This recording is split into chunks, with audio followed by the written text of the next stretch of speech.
Before Zeus wielded thunderbolts or ruled from Mount Olympus, the cosmos existed in a state of primordial chaos, not mere disorder, but an infinite void where neither light nor darkness held dominion. From this fundamental emptiness emerged the first divine entities, beings whose very existence would establish the foundation upon which all subsequent creation would rest. Gaia, the Earth herself, materialized as the first tangible form, her vast body becoming the solid ground upon which life would eventually flourish.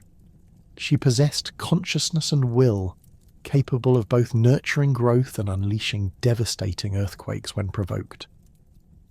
Gaia's first act of creation birthed Uranus, the star-studded sky, who became both her offspring and her consort. Uranus stretched himself across Gaia's form, creating the heavenly dome that separated the Earth from the cosmic void above. Their union produced the 12 Titans, colossal beings who had become the first generation of divine rulers. These Titans possessed immense physical power and governed various aspects of the natural world. Oceanus controlled the great river that encircled the Earth, while Hyperion commanded light itself.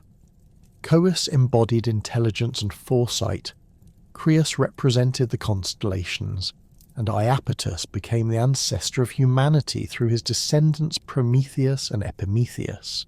Among the female Titans, Theia governed sight and the shimmering light of precious metals. Rhea would become the mother of the Olympian gods. Themis personified divine law and proper custom. Mnemosyne embodied memory and would later bear the 9 muses. Phoebe controlled prophecy and the moon's oracle, and Tethys ruled over the fresh water that nourished the earth. The youngest and most cunning of the male Titans was Cronus, whose name would become synonymous with time itself and the inevitable cycle of generational conflict that would define divine succession.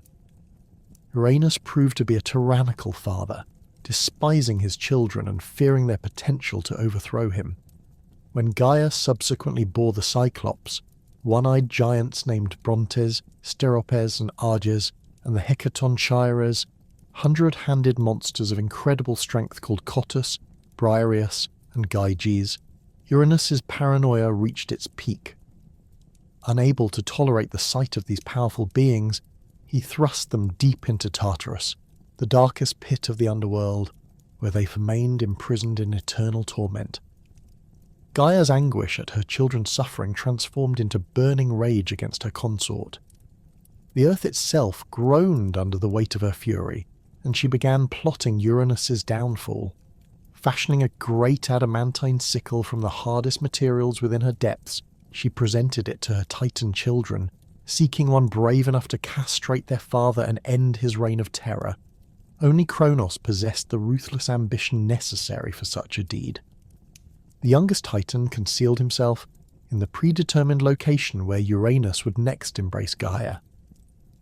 When the sky god descended to cover the earth in darkness, Cronus struck with savage precision, severing his father's genitals with the razor-sharp sickle. Uranus's agonized screams echoed across the cosmos as he recoiled skyward, his blood spattering the earth and giving birth to the Furies, the giants, and the Meliae nymphs. The severed organs fell into the sea, and from the foam that gathered around them arose Aphrodite, goddess of love and beauty. As Uranus retreated permanently to the heavens, never again to embrace Gaia directly, he delivered a prophetic curse upon his usurper. His words carried the weight of cosmic law. Cronus would suffer the identical fate, overthrown by one of his own children who would prove stronger and more cunning than himself. This curse would haunt Cronus throughout his reign, transforming him from a liberator into a tyrant consumed by paranoid fear. Cronus established his rule during what mortals would later remember as the Golden Age, a time when the earth yielded its bounty without labour, death came gently as sleep, and humanity lived in harmony with the natural world. Yet beneath this prosperity lurked the Titan king's growing obsession with the prophecy.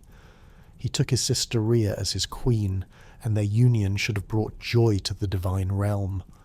Instead, each pregnancy filled Cronus with dread. When Rhea bore their first child, Hestia, Cronus' terror overcame paternal instinct. The moment the infant emerged from her mother's womb, the Titan king seized her and swallowed her whole, trapping the newborn goddess within his stomach where she could never grow strong enough to challenge his authority. This horrific act became Cronus' standard response to each subsequent birth. Demeter, the future goddess of harvest, disappeared down her father's throat immediately after drawing her first breath. Hades, destined to rule the underworld, met the same fate, as did Poseidon, future lord of the seas, and Hera, who would become queen of the gods. Rhea's anguish grew with each devoured child. The earth itself, still bearing the consciousness of Gaia, felt the queen's pain and began providing counsel. As Rhea's sixth pregnancy progressed, Gaia revealed a plan that might save at least one child from Cronus' cannibalistic paranoia.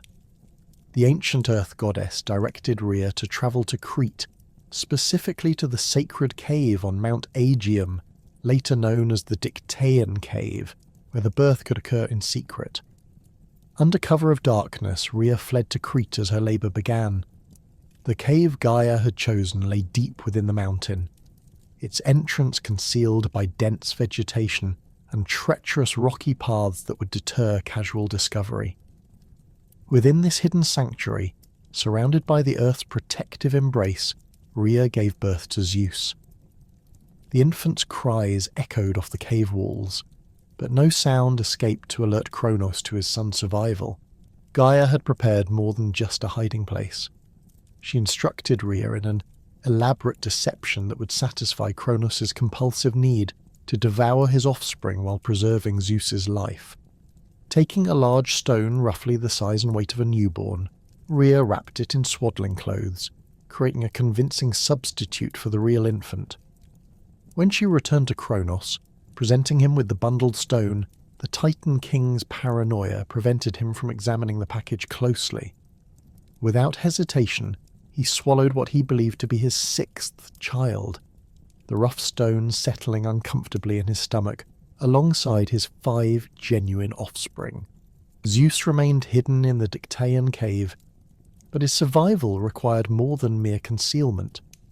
Gaia arranged for the nymph Amalthea to serve as the infant's nurse. Amalthea possessed a magical goat whose milk provided perfect nourishment for the growing god. This goat, sometimes identified with Amalthea herself in later traditions, became Zeus's first source of sustenance, her rich milk ensuring his rapid development and supernatural strength. The cave's location presented both advantages and dangers. While the remote setting protected Zeus from discovery, his divine nature manifested in powerful cries that could potentially travel great distances and reach Cronus' ears. To mask these sounds, Gaia enlisted the Curates, young warrior priests dedicated to protecting the infant god. These devoted guardians established a permanent watch around the cave, performing elaborate war dances whenever Zeus cried.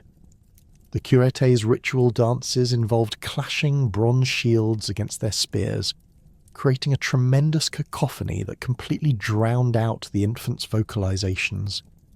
Their movements were both martial and religious, combining the precision of military drill with the fervour of sacred ceremony. They wore bronze armour that gleamed in the firelight, their helmets adorned with horsehair plumes that swayed rhythmically as they spun and leaped. The metallic percussion of their shields and weapons created an almost hypnotic rhythm that seemed to calm Zeus even as it concealed his presence from potential threats. These warrior dancers maintained their vigil day and night, taking turns in shifts to ensure continuous protection. They developed an intricate system of signals that allowed them to communicate silently, coordinating their movements to provide seamless coverage of all approaches to the cave. Some scholars suggest their dances incorporated elements that would later influence both military formations and religious ceremonies throughout the Greek world. As Zeus grew within the cave's protective embrace, his divine nature began manifesting in ways that distinguished him from mortal infants. His strength developed at an unprecedented rate, and his intelligence showed signs of the wisdom that would eventually make him king of the gods. Amalthea's goat milk seemed to enhance these natural abilities, imbuing the young god with vitality that would serve him well in the trials ahead. The cave itself became a sacred space, its walls witnessing the early development of the future ruler of Olympus. Stalactites and stalagmites formed natural columns that created hidden chambers where Zeus could explore safely as he learned to crawl and eventually walk. The constant sound of dripping water provided a soothing background rhythm that complemented the Curete's protective dances above. Meanwhile, Cronus continued his reign, unaware that his greatest fear was growing stronger each day in the Cretan mountains. The stone he had swallowed remained in his stomach, a constant physical reminder of his supposed victory over fate, while the real Zeus developed the skills and strength he would need to fulfill the ancient prophecy. Years passed in the Dictaean cave as Zeus matured from infant to young god, his divine essence growing stronger with each passing season. The goat Amalthea continued providing nourishment, but Zeus's appetite had expanded beyond milk to include nectar and ambrosia, the food of the gods that appeared mysteriously within the cave's depths. His physical form developed the muscular build characteristic of the Olympian deities, standing tall with broad shoulders and powerful limbs that hinted at the immense strength contained within. His hair grew dark and thick, often described as having the colour of storm clouds, while his eyes held the piercing intensity of lightning itself. The Curetes maintained their vigilant protection, but their role gradually shifted from concealing an infant's cries to training a young warrior. They taught Zeus combat techniques, weapon handling, and strategic thinking that would prove essential in the conflicts ahead. Their bronze shields became training tools as Zeus learned to anticipate attacks and counter enemy movements. The rhythmic clashing that once masked his presence now provided the percussion for combat drills that honed his reflexes and timing. As Zeus reached maturity, the time for concealment ended. Gaia, who had orchestrated his protection since birth, now revealed the full scope of his destiny and the means by which he might achieve it. The ancient earth goddess explained that defeating Cronus would require more than brute force. It demanded cunning allies and a carefully orchestrated plan that would exploit the Titan King's greatest weakness, his paranoid compulsion to devour his children. Gaia directed Zeus to seek out Metis, the Titaness of wisdom and cunning intelligence, daughter of Oceanus and Tethys. Metis possessed knowledge of herbs, potions, and magical compounds that could affect even the most powerful divine beings. Her understanding of strategy and tactical planning rivaled that of any war god, making her the perfect ally for Zeus's planned rebellion against his father. Zeus found Metis dwelling near the springs of Ocean, where she had been observing the political tensions brewing among the younger generation of Titans and other divine beings. Many had grown weary of Cronus' increasingly tyrannical rule, particularly his tendency to imprison or eliminate potential rivals. Metis had anticipated Zeus's arrival and had already begun preparing the tools necessary for his success. The Titaness crafted a powerful emetic potion using herbs gathered from the most remote corners of the earth. The mixture contained mustard seeds from the slopes of Mount Caucasus, roots of the hellebore plant that grew only in moonlight, and water from the river Styx that possessed binding magical properties. When properly prepared and administered, this concoction would cause violent regurgitation in any being who consumed it, regardless of their divine nature or physical resistance. Metis explained that the potion must be delivered to Cronus without arousing suspicion. She assumed the disguise of a cupbearer, appearing before the Titan King during one of his regular feasts. Her appearance was transformed to that of a young, unremarkable servant, her usual flowing robes replaced by simple garments, her distinctive silver hair darkened to common brown, and her penetrating gaze softened to appear deferential and harmless. The feast took place in Cronus' great hall, a massive structure built from blocks of marble quarried from Mount Pentelicus. Columns as thick as ancient trees supported a ceiling painted with scenes of Cronus' victory over Uranus, while golden braziers provided flickering light that cast dancing shadows across the walls. Cronus occupied a throne carved from a single piece of obsidian, its black surface reflecting the flames like a dark mirror. Métis approached the throne carrying a golden chalice filled with wine mixed with her carefully prepared emetic. The liquid appeared no different from the finest vintages, deep red with hints of purple that caught the light attractively. She presented the cup with appropriate subservience, keeping her eyes downcast as she offered the drink to the unsuspecting Titan king. Cronus accepted the chalice without question, his attention focused on the entertainment provided by dancing nymphs and the music of divine lyres. He drank deeply, savouring what he believed to be exceptional wine, unaware that he had just consumed the instrument of his downfall. The potion's effects were not immediate. Métis had designed the mixture to allow sufficient time for her to withdraw safely before the regurgitation began. Within moments of the cup being emptied, Cronus felt the first stirrings of nausea. The sensation quickly intensified into overwhelming sickness that doubled him over on his throne. The assembled guests watched in shock as their seemingly invincible king began retching violently, his body convulsing as the magical emetic took full effect. The stone that Cronus had swallowed believing it to be Zeus emerged first, clattering across the marble floor with a sound like thunder. This was followed immediately by Hera, who materialized fully grown and radiating divine power, her golden hair streaming as she gasped her first breath of freedom. Poseidon appeared next, water cascading from his form as he took shape, followed by Hades, whose presence seemed to dim the torchlight throughout the hall. Demeter emerged with grain and flowers blooming around her feet, the scent of harvest filling the air despite the chaos of the moment. Finally, Hestia materialized, the eldest of Cronos' children, her calm dignity intact despite her traumatic imprisonment. Each sibling stood magnificent in their divine glory, their bodies bearing no trace of the years spent trapped within their father's stomach. Cronus, weakened and disoriented by the violent regurgitation, found himself facing 6 fully grown Olympian deities whose combined power rivaled his own. Zeus stepped forward from the shadows where he had been waiting, revealing himself to his father for the first time since infancy. The young god's appearance commanded immediate attention. His height exceeded that of most Titans, his muscular frame spoke of immense physical strength, and his eyes crackled with barely contained electrical energy. The confrontation that followed would later be remembered as the beginning of the Titanomachy, though the actual declaration of war came through actions rather than words. Zeus raised his hand, and lightning flickered between his fingers, not yet the devastating thunderbolts he would later wield, but sufficient to demonstrate his divine nature and hostile intent. His siblings arranged themselves in a defensive formation, each displaying the powers they had developed during their imprisonment. Cronus attempted to rally his strength for immediate combat, but the emetic had left him temporarily vulnerable.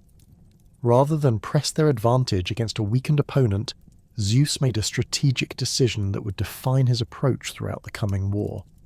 He led his siblings in a tactical withdrawal from the hall, recognizing that victory would require preparation, allies, and weapons capable of matching Titan strength. The Olympians established their base of operations on Mount Olympus, a peak that rose higher than any other mountain and provided both strategic advantages and symbolic significance. The mountain's summit existed partially in the divine realm, making it accessible to gods while remaining largely invisible to mortals.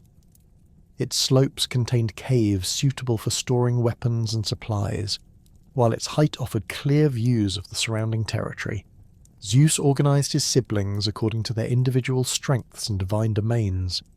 Poseidon took responsibility for controlling water sources that might be used against enemy forces, while Hades began exploring underground passages that could provide secret routes for troop movements. Hera demonstrated remarkable organisational skills in establishing supply lines and communication networks, while Demeter ensured adequate food supplies for their allies. Hestia, though primarily focused on domestic matters, proved invaluable in maintaining the morale and cohesion of their growing coalition. Cronus, meanwhile, recovered from the emetic's effects and began marshalling his own forces. The Titan King commanded the loyalty of most of his siblings, including the powerful Oceanus, whose control over the world-encircling river gave him dominion over vast territories. Hyperion brought mastery of light and celestial bodies, while Coeus contributed intelligence and strategic planning. The female Titans provided additional support. Theia controlled precious metals needed for weapons, while Tethys commanded fresh water sources essential for sustaining armies. The geographic scope of the conflict expanded rapidly as both sides sought to secure strategic locations and recruit additional allies. Battles erupted across multiple fronts, from the peaks of mountain ranges to the depths of ocean trenches. The war's intensity created lasting changes in the physical landscape. Mountains were split by lightning strikes, valleys were flooded by redirected rivers, and entire islands emerged from the seafloor due to underwater combat. Zeus recognized that defeating the Titans would require more than the combined strength of his siblings. The Olympians needed allies with specialized abilities and weapons capable of matching Titan power. His thoughts turned to the Cyclopes and Hecatonchires, the monstrous children of Gaia and Uranus who had been imprisoned in Tartarus since the early days of Cronos' reign. The journey to Tartarus presented significant challenges. The entrance lay hidden beneath the earth, accessible only through caverns that descended far below the normal underworld. The path wound through regions of absolute darkness where even divine vision struggled to penetrate the gloom. Poisonous vapours rose from chasms that seemed to have no bottom, while the temperature alternated between freezing cold and searing heat without apparent pattern. Zeus undertook this dangerous journey accompanied by Poseidon and Hades, recognizing that freeing the prisoners would require their combined abilities. Poseidon's control over underground water sources helped them navigate flooded passages, while Hades' affinity for the underworld provided protection against the malevolent spirits that haunted the depths. Zeus contributed raw power and determination, his developing electrical abilities providing light in the darkest regions. Tartarus itself existed as a realm of punishment and imprisonment, designed to contain beings too dangerous for the normal world but too valuable to destroy completely. The Cyclops and Hecatonchires had been chained with bonds forged from adamantine, the hardest substance known to gods or mortals. These chains were secured to the living rock of Tartarus itself, making escape seemingly impossible without external assistance. The three brothers found the prisoners in a state that would have driven mortals insane.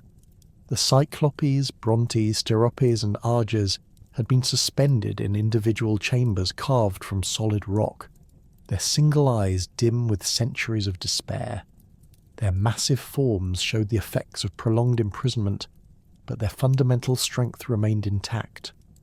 The Hecatonchires occupied larger chambers designed to accommodate their 100 arms and 50 heads, their multiple faces expressing a range of emotions from rage to resignation.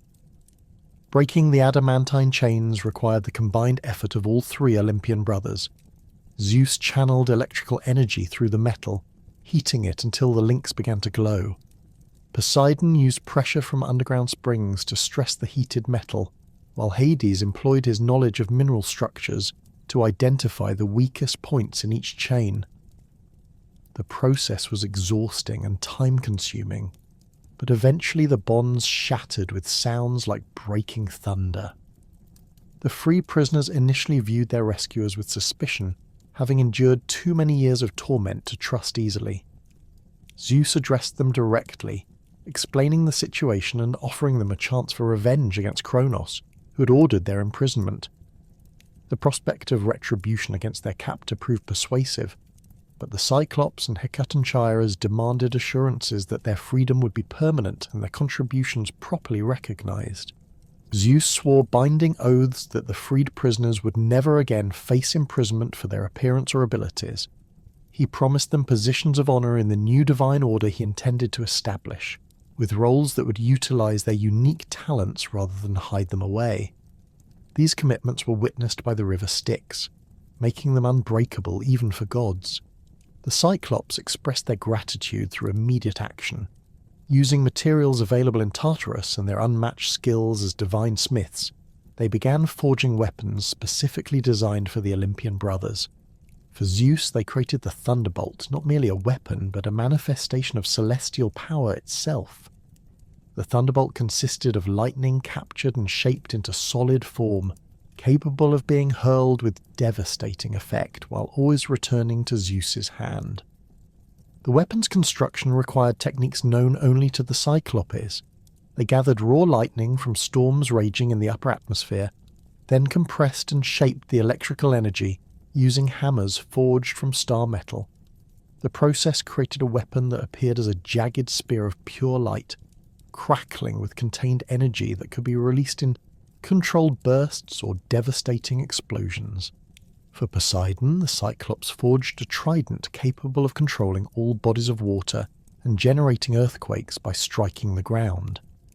The weapon's 3 prongs were crafted from coral that had been compressed under oceanic pressure for millennia, then enhanced with metals drawn from the deepest sea trenches. When wielded properly, the trident could summon tsunamis, part seas, or create new springs in barren land. Hades received a helmet of invisibility that rendered the wearer completely undetectable by any means. The helmet was forged from shadows given physical form, combined with metals that absorbed rather than reflected light. When worn, it made the wearer invisible not only to sight but to all other senses, allowing perfect stealth in any environment. The Hecatoncheires, with their 100 arms and 50 heads, provided different but equally valuable assistance. Their multiple limbs allowed them to hurl massive boulders with the speed and accuracy of arrows, creating devastating barrages that could overwhelm even Titan defences. Their many heads provided enhanced sensory awareness and the ability to coordinate complex battle strategies in real time. With these powerful new allies and weapons, Zeus felt ready to escalate the conflict with Cronus.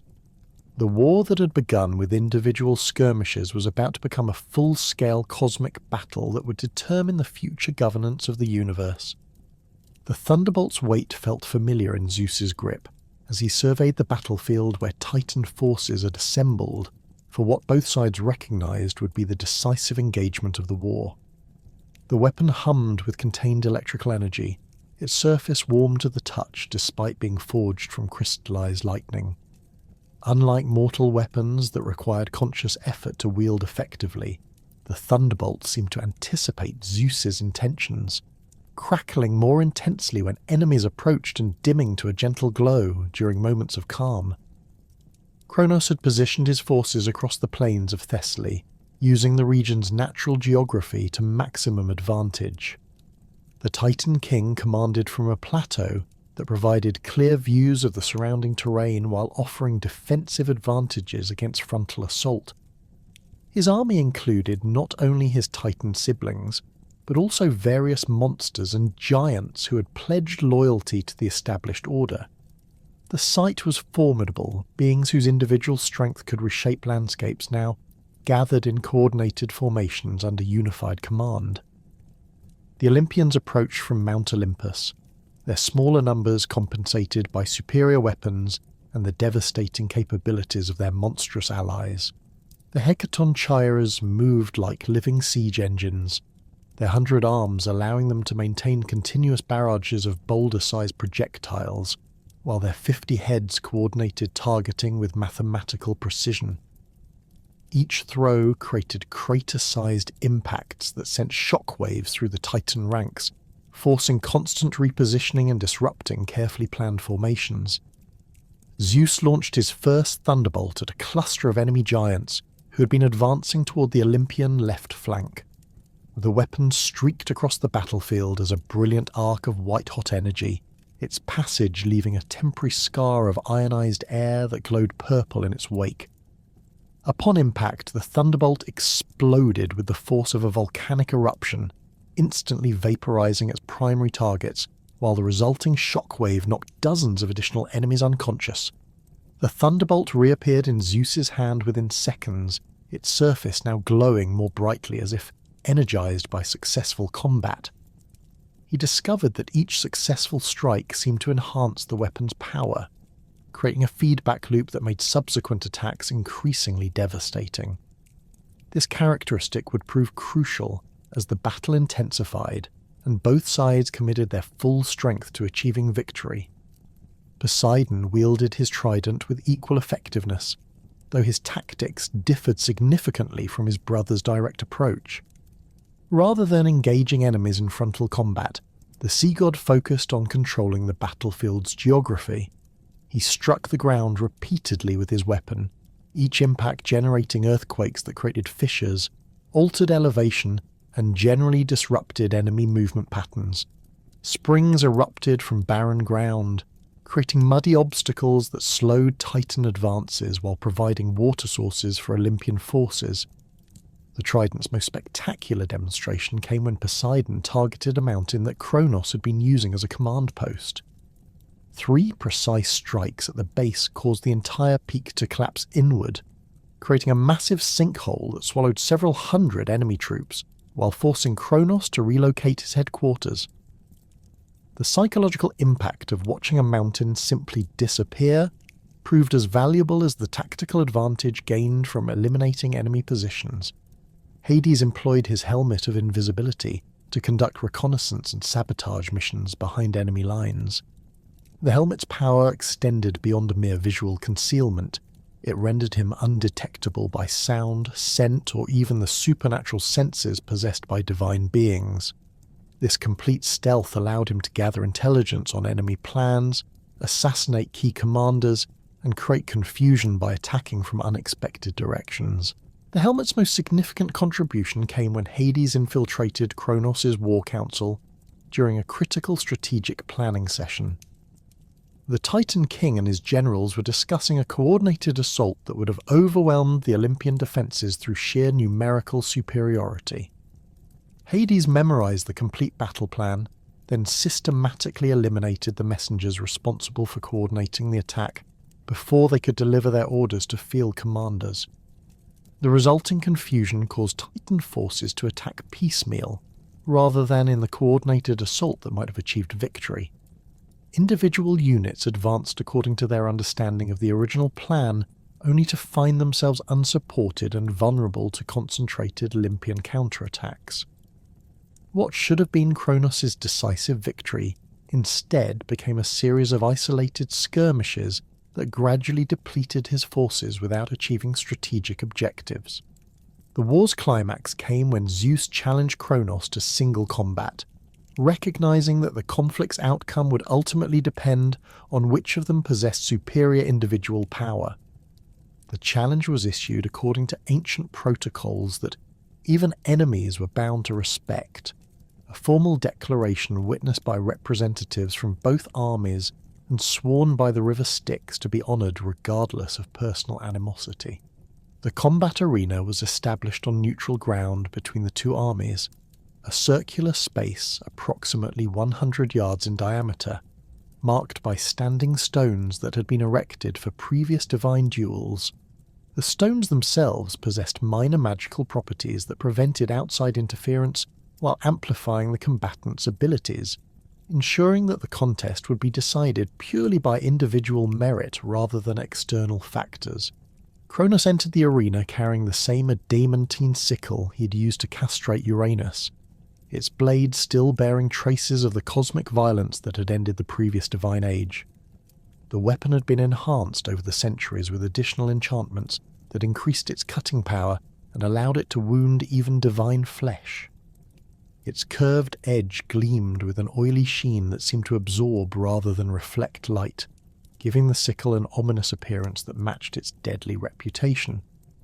Zeus faced his father armed with the thunderbolt, and protected by a bronze aegis that had been crafted by the Cyclops specifically for this confrontation. The aegis bore the head of the Gorgon Medusa, whose petrifying gaze could turn even gods to stone if they looked directly at it. The shield's bronze surface had been polished to mirror brightness, allowing Zeus to use reflected images to track enemy movements without risking direct eye contact with the Gorgon's head. The initial exchanges tested each combatant's speed and reflexes rather than raw power. Cronus attacked with the fluid motions of a harvester cutting grain, his sickle describing precise arcs designed to sever limbs or decapitate his opponent in single strokes. His technique demonstrated centuries of combat experience, with each movement flowing naturally into the next without wasted motion or telegraphed intentions. Zeus countered with lightning-quick strikes from his thunderbolt, the weapon's electrical nature allowing it to change direction mid-flight in ways that defied normal physics. He discovered that the thunderbolt could be extended into a spear-like configuration for thrusting attacks or compressed into a compact form suitable for close-quarters combat. The weapon's versatility provided tactical options that Cronus's fixed-blade sickle could not match. The battle's intensity increased dramatically when both combatants began incorporating their divine powers into their fighting techniques. Cronus manipulated time itself, creating brief temporal distortions that slowed Zeus's movements while accelerating his own attacks. These effects were subtle but significant. A fraction of a second's advantage in divine combat could determine the difference between successful defense and fatal injury. Zeus responded by summoning storm clouds directly above the arena, creating a localized weather system that responded to his emotional state and tactical needs. Lightning flickered continuously between the clouds, providing him with an unlimited supply of electrical energy to channel through his thunderbolt. Thunder accompanied each of his attacks, the sound waves serving as both psychological warfare and a means of disorienting his opponent. The combat's turning point came when Cronus attempted to use his time manipulation abilities to age Zeus rapidly, hoping to weaken his opponent by forcing him to experience centuries of wear in mere moments. The attack required intense concentration and left Cronus temporarily vulnerable to counterattack. Zeus recognized the opportunity and channeled the full power of the storm clouds into a single devastating thunderbolt strike. The resulting explosion illuminated the entire battlefield with brilliant white light that temporarily blinded observers from both armies. When vision returned, Cronus lay unconscious at the arena's center, his adamantine sickle shattered into fragments scattered across the ground. Zeus stood victorious, his thunderbolt crackling with residual energy, while storm clouds continued to circle overhead like a crown of divine authority. The immediate aftermath of Cronus' defeat created a power vacuum that required immediate resolution. The remaining Titans, recognizing that continued resistance was futile, began surrendering individually rather than face the same fate as their defeated king. Some, like Oceanus and Tethys, had remained neutral throughout the conflict and were permitted to retain their domains under the new divine order. Others who had actively opposed the Olympians faced imprisonment in Tartarus alongside their former king. Zeus's first act as the new ruler of the gods was to address the fundamental question of cosmic governance, how to divide authority among the victorious Olympians in a manner that would prevent future civil wars while ensuring effective administration of the universe. The solution came through a combination of negotiation and chance, with each of the three brothers drawing lots to determine their primary spheres of influence. The lot-drawing ceremony took place on Mount Olympus's highest peak, witnessed by all the Olympian gods and conducted according to ancient protocols that ensured fairness and divine sanction. 3 identical golden spheres were placed in an urn crafted from a meteoric iron, each containing a scroll that designated one of the 3 major cosmic realms. The spheres were mixed by the fates themselves, ensuring that chance rather than manipulation would determine the outcome. Zeus drew first, his sphere containing dominion over the heavens and the upper atmosphere. This realm included not only the sky itself, but also weather patterns, celestial phenomena, and the space between Earth and the stars where divine beings could travel freely. The assignment seemed fitting given his mastery of lightning and storm clouds, providing him with a domain that matched his demonstrated abilities. Poseidon's sphere granted him authority over all bodies of water, from the vast oceans that encircle the Earth to the smallest mountain springs. His domain included not only surface waters, but also the underground rivers and aquifers that provided fresh water to the world above. The assignment also encompassed sea creatures, water nymphs, and the various islands that dotted the ocean's surface.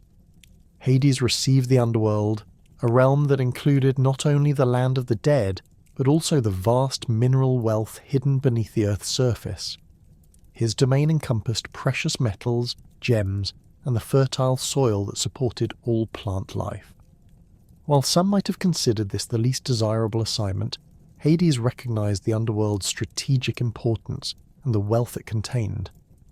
The Earth itself remained common territory, accessible to all three brothers but under the primary protection of Gaia, whose ancient rights predated the current division of authority. This arrangement prevented any single god from achieving complete dominance while ensuring that the world's surface remained available for the activities of gods, mortals, and other beings. With the cosmic realms divided, Zeus turned his attention to establishing Mount Olympus as the seat of divine government and creating an administrative structure capable of managing the universe's complex affairs. The mountain's transformation from a simple peak into the center of divine civilization required extensive construction projects that utilized both divine power and the specialized skills of various supernatural beings. The Cyclopes, whose freedom Zeus had secured during the war against the Titans, took primary responsibility for the architectural and engineering aspects of Olympus's development. Their workshops were established in caverns carved deep into the mountain's interior, where they could work with the intense heat and specialized materials required for divine construction projects. The sound of their hammers echoed continuously through the mountain as they forged everything from palace foundations to decorative elements. The main palace complex occupied the mountain's summit, its design incorporating both functional requirements and symbolic elements that reinforced Zeus's authority as king of the gods. The central throne room featured a ceiling that opened directly to the sky, allowing Zeus to observe weather patterns and celestial phenomena without leaving his seat. The throne itself was carved from a single piece of lapis lazuli, its deep blue surface inlaid with gold lightning bolts that seemed to move and flicker in the light. Surrounding the central palace, individual residences were constructed for each of the major Olympian deities, their designs reflecting the personalities and divine domains of their intended occupants.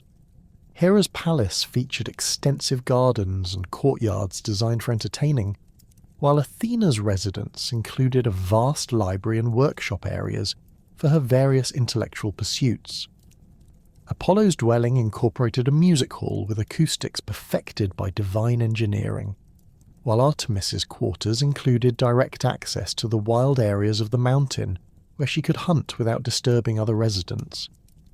The selection of the 12 Olympian deities who had formed the primary council of gods required careful consideration of both individual qualifications and the need to maintain balance among different divine functions. Zeus's siblings, Hera, Poseidon, Demeter, and Hestia, automatically qualified for inclusion based on their roles in the war against the Titans and their fundamental importance to cosmic order. Hera's position as Queen of the Gods was formalized through marriage to Zeus, a union that combined political necessity with genuine affection. The wedding ceremony took place on Mount Olympus, with representatives from all divine factions in attendance, establishing precedents for future divine marriages and demonstrating the new order's commitment to legitimate succession. Hera's domain encompassed marriage, family relationships, and the protection of women, making her an essential counterpart to Zeus's more aggressive masculine authority. The remaining positions in the Olympian Council were filled by gods whose births or achievements during the war had demonstrated their worthiness for inclusion in the highest levels of divine government. Apollo and Artemis, the twin children of Zeus and the Titaness Leto, brought complementary skills in prophecy, healing, music, and hunting that proved invaluable for maintaining cosmic harmony.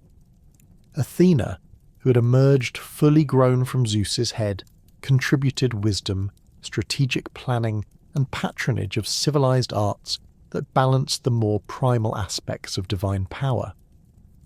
Aphrodite's inclusion reflected both her birth from the sea foam, created by Uranus's severed genitals, and her essential role in maintaining the reproductive cycles that sustained all life. Her domain over love, beauty, and sexual desire provided necessary balance to the more martial aspects of Olympian authority, while her connections to both Titan and Olympian bloodlines helped legitimize the new divine order. Ares, the god of war, represented the military aspects of divine authority that would be necessary for maintaining order among both gods and mortals. His inclusion acknowledged that peaceful governance sometimes required the threat or application of force, while his subordinate status to Zeus ensured that military power remained under proper civilian control. Hephaestus brought the essential skills of craftsmanship and technology that would be required for the ongoing development of divine civilization.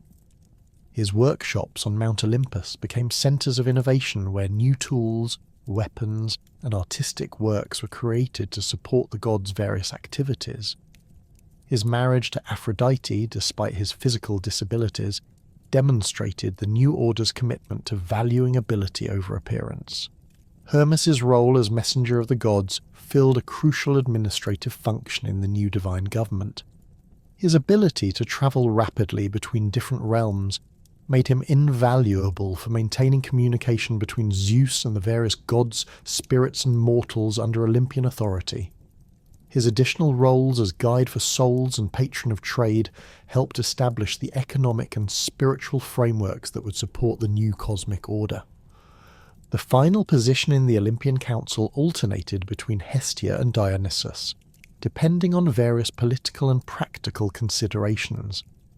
Hestia's role as goddess of the hearth made her essential for maintaining the domestic stability that supported all other divine activities, while Dionysus's domain over wine, celebration, and religious ecstasy provided necessary outlets for the tensions that inevitably arose in any complex society. Zeus's establishment of his authority as king of the gods required more than simply occupying a throne and issuing commands.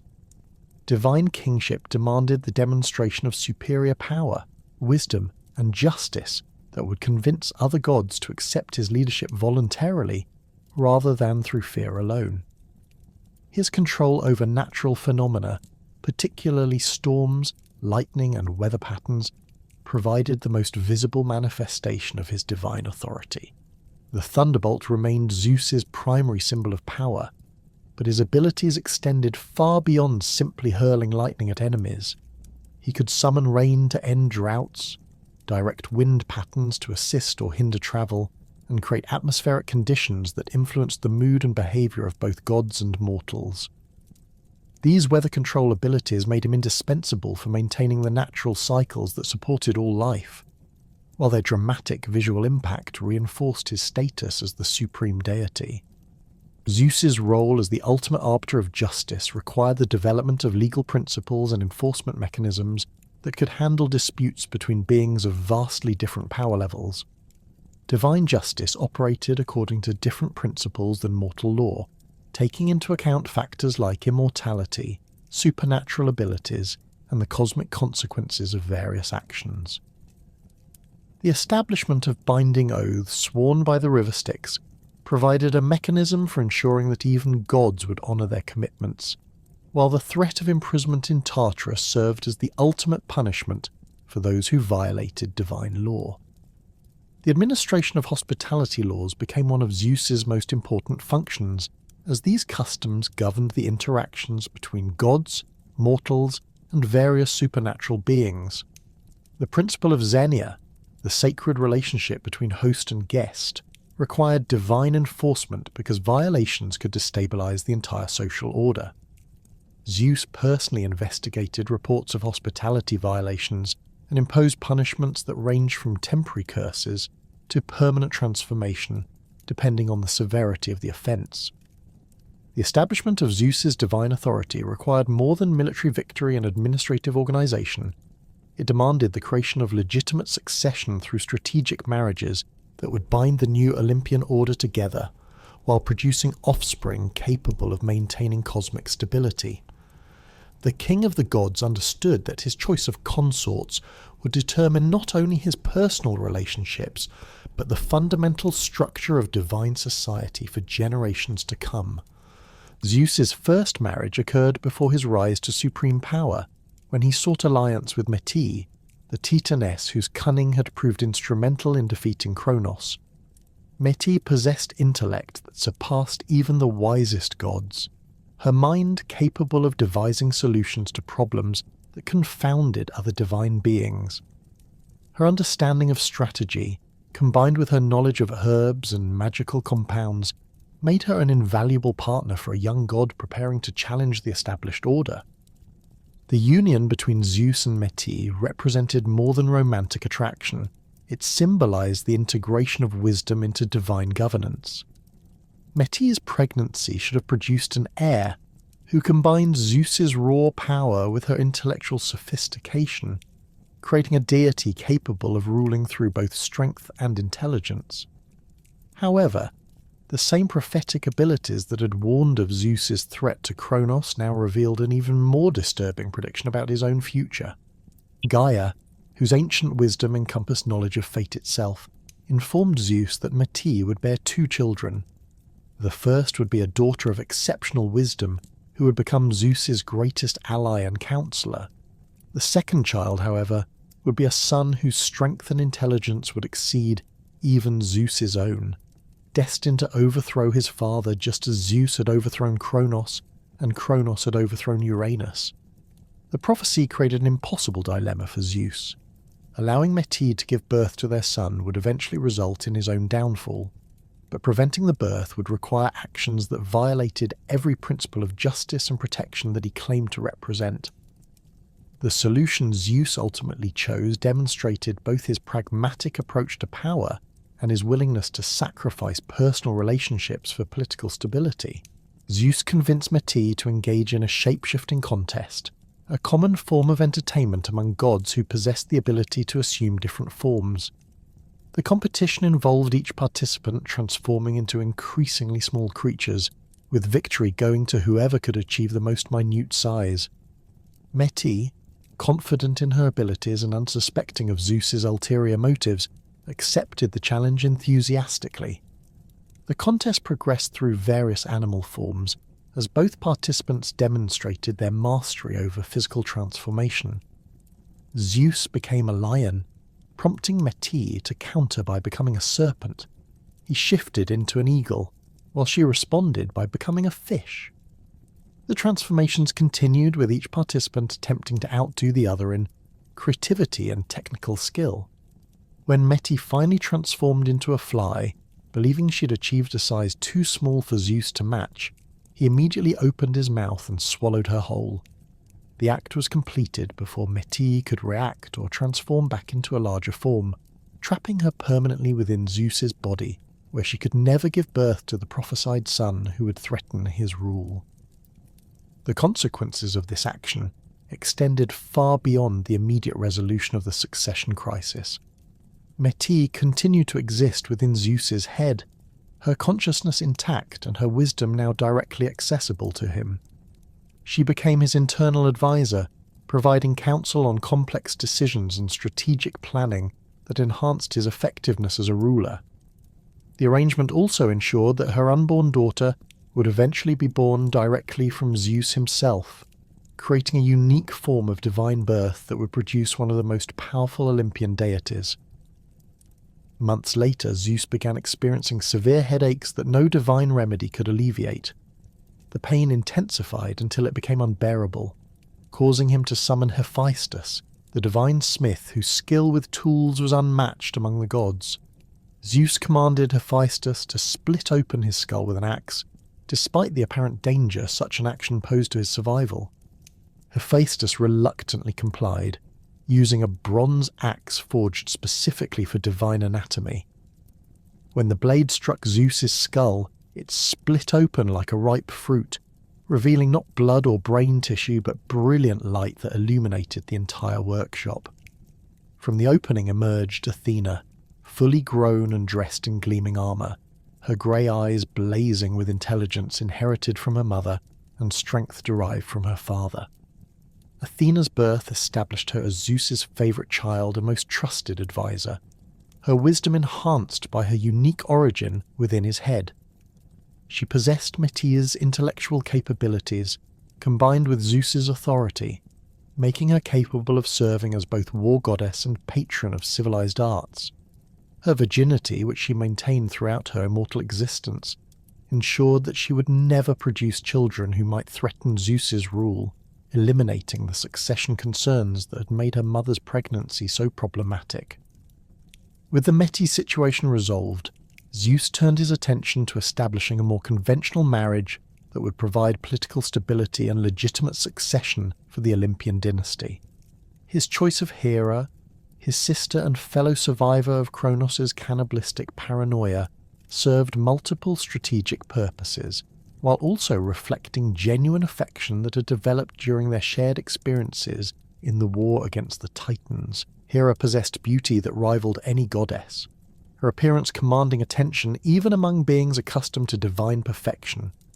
Her hair gleamed like spun gold, often adorned with a crown or diadem that emphasized her regal bearing. Her eyes held the deep blue colour of clear skies, while her skin maintained the luminous quality characteristic of the most powerful deities.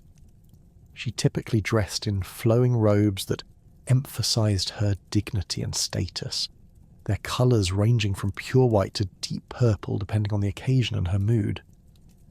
More importantly than her physical appearance, Hera brought political connections and administrative skills that complemented Zeus's more aggressive leadership style.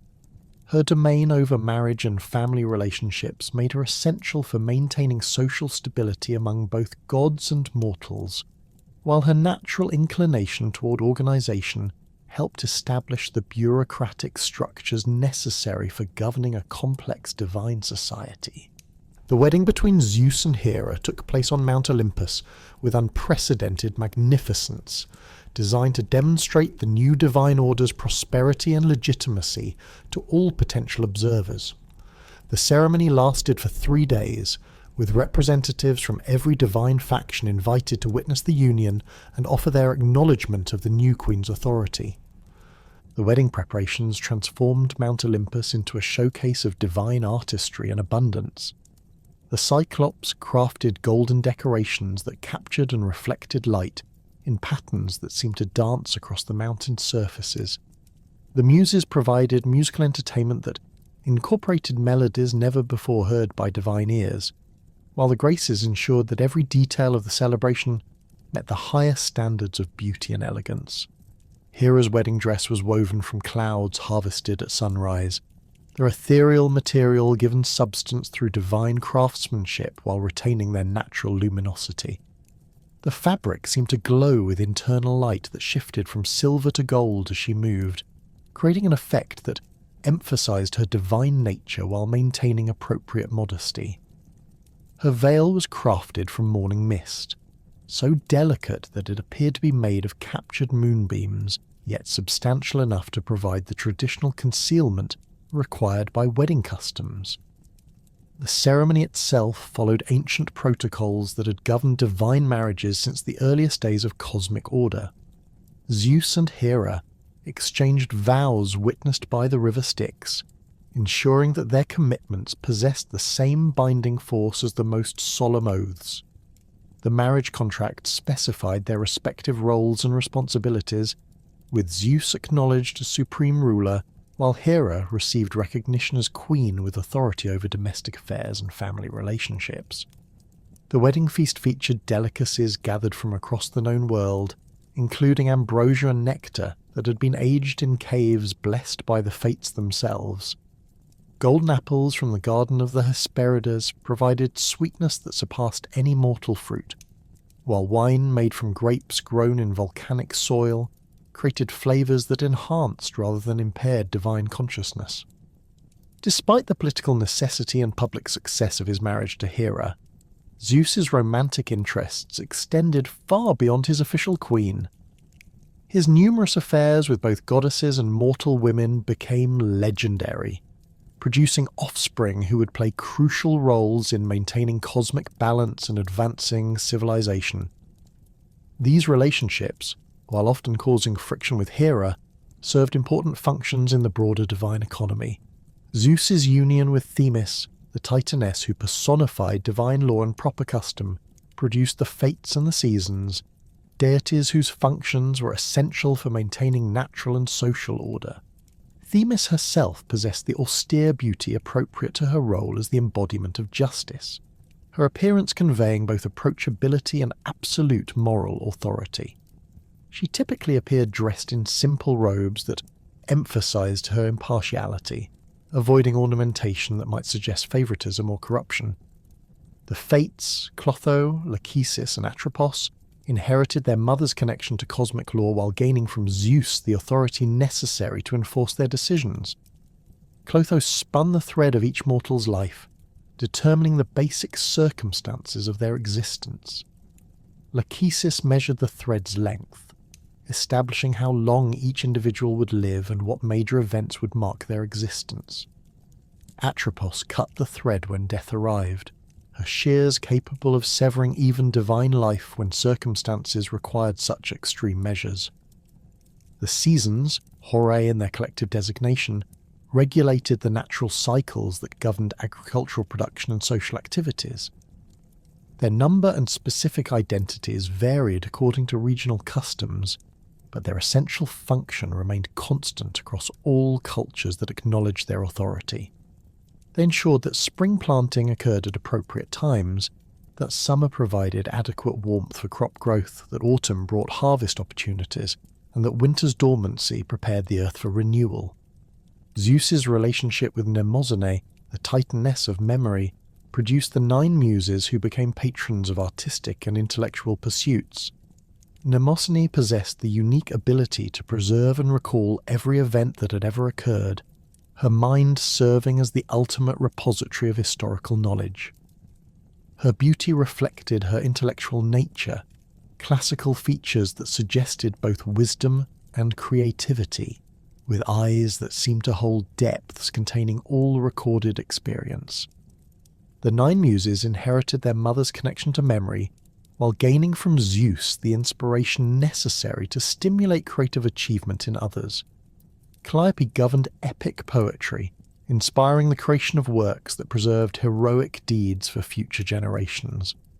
Clio presided over history, ensuring accurate recording of significant events. Erato influenced love poetry, while Euterpe inspired musical composition. Melpomene and Thalia represented the tragic and comic aspects of dramatic performance respectively. Polyhymnia governed sacred hymns, Terpsichore inspired dance, and Urania oversaw astronomical studies.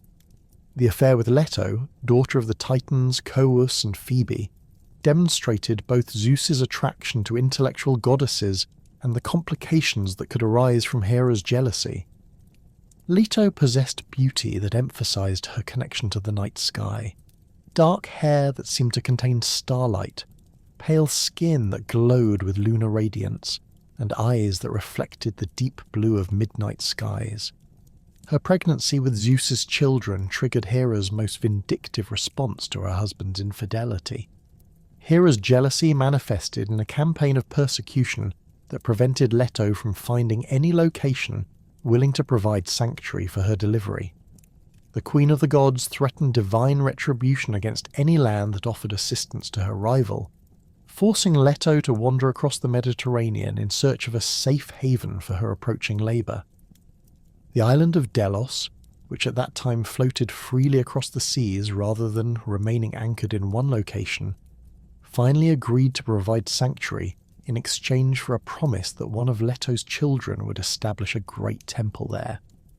The island's willingness to risk Hera's anger reflected both desperation — Delos was barren and largely ignored by other gods — and recognition that Zeus's children would possess power sufficient to provide protection against future threats.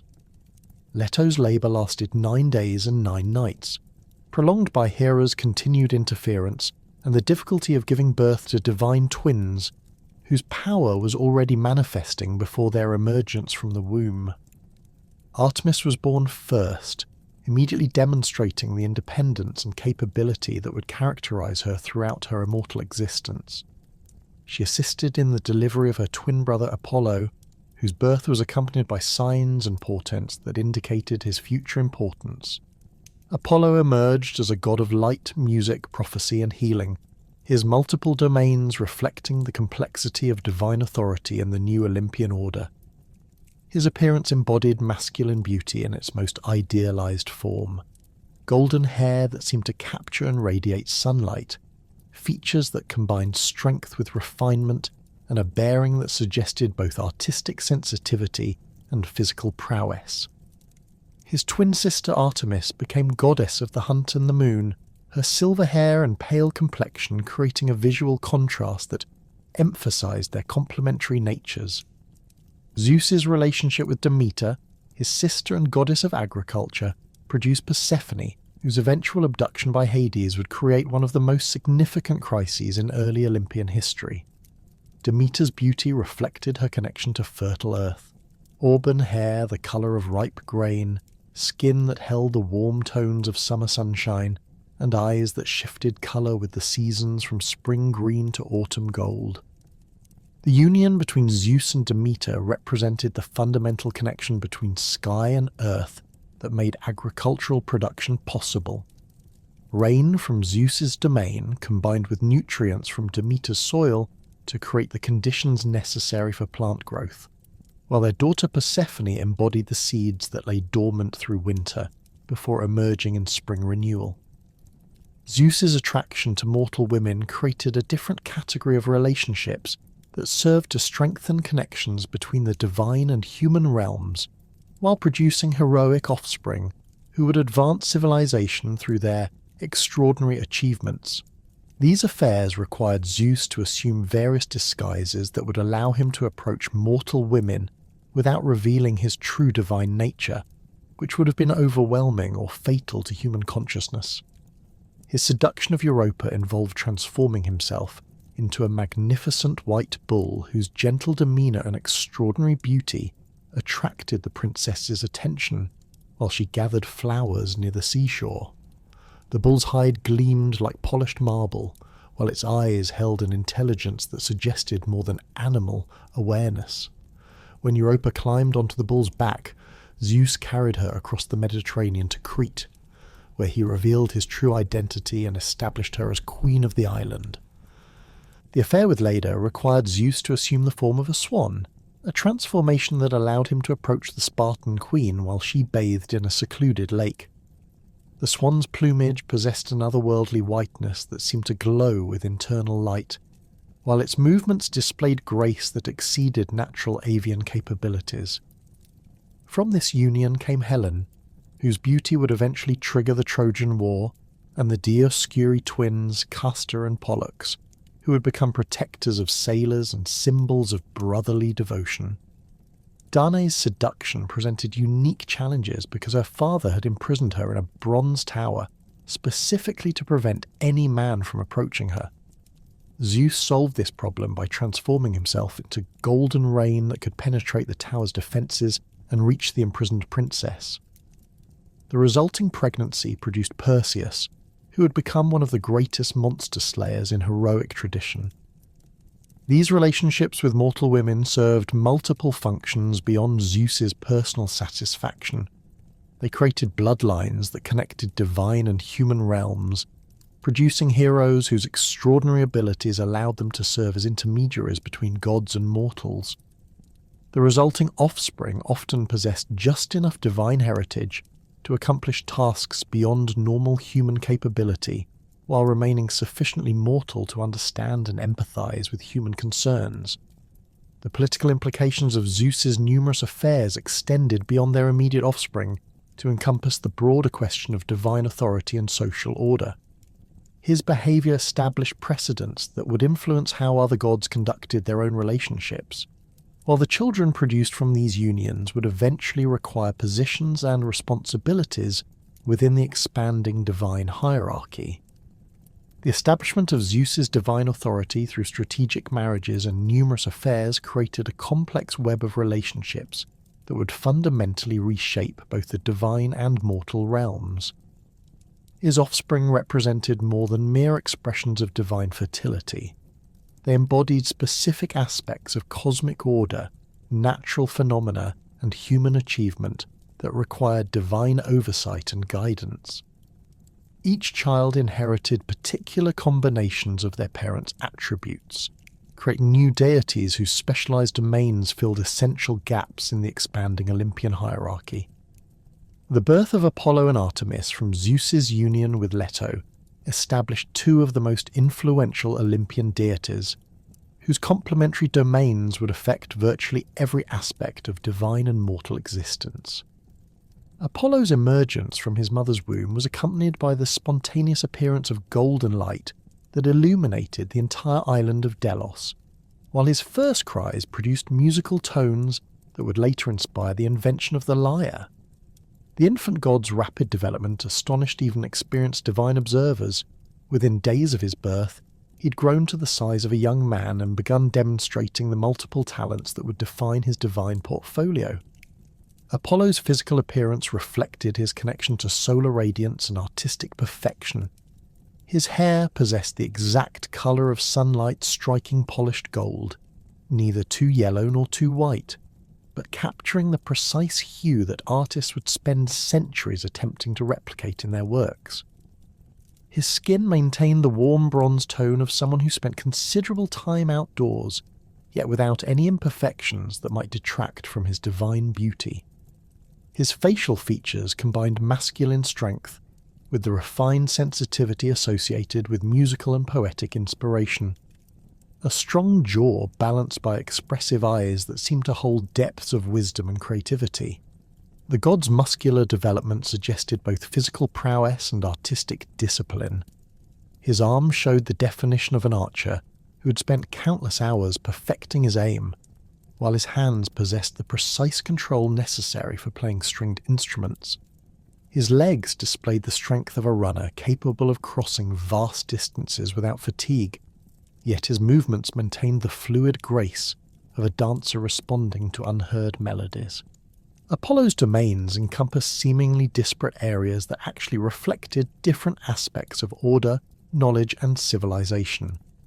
His role as god of light connected him to both physical illumination and intellectual enlightenment, making him patron of scholars, philosophers, and anyone seeking to dispel ignorance through learning.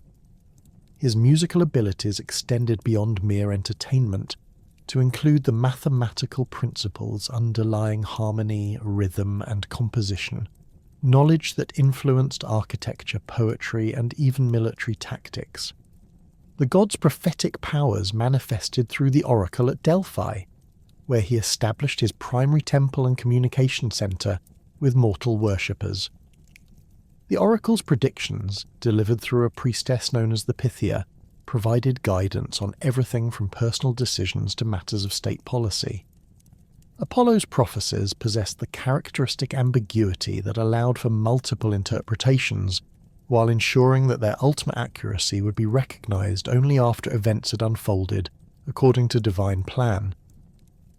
His healing abilities complemented his role as a bringer of plagues, demonstrating the dual nature of divine power that could both harm and restore depending on circumstances and the behaviour of those affected. Apollo could cure diseases that defied mortal medical knowledge, but he could also inflict illnesses that served as punishment for impiety or violations of divine law. This duality made him both feared and revered, encouraging proper respect for divine authority while providing hope for those who sought redemption through appropriate worship and offerings. Artemis emerged from the same birth as a goddess whose domains would balance and complement her twin brother's areas of influence. Her appearance emphasized her connection to wild nature and lunar cycles, silver hair that seemed to capture and reflect moonlight, creating an ethereal glow that was particularly striking in darkness. Her skin possessed the pale luminosity associated with nocturnal deities, while her eyes held the grey-green colour of forest shadows at dawn. Her physical build reflected her role as a huntress and protector of wild animals. She possessed the lean muscle development of someone who spent most of their time moving through challenging terrain, tracking prey, and drawing powerful bows that required considerable upper body strength. Her movements displayed the silent efficiency of a predator, each step placed with careful consideration of noise, balance, and potential escape routes. Artemis's clothing typically consisted of practical garments designed for outdoor activity rather than ceremonial display. Her hunting tunic was crafted from materials that provided protection from thorns and rough terrain while allowing complete freedom of movement.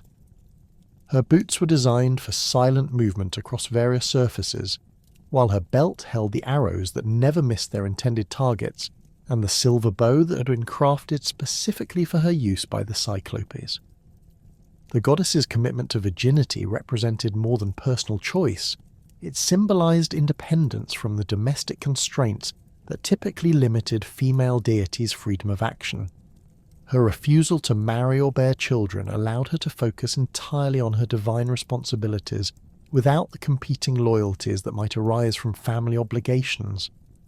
This independence also made her a fierce protector of other females who sought to maintain their autonomy, whether goddesses, nymphs, or mortal women who dedicated themselves to her service.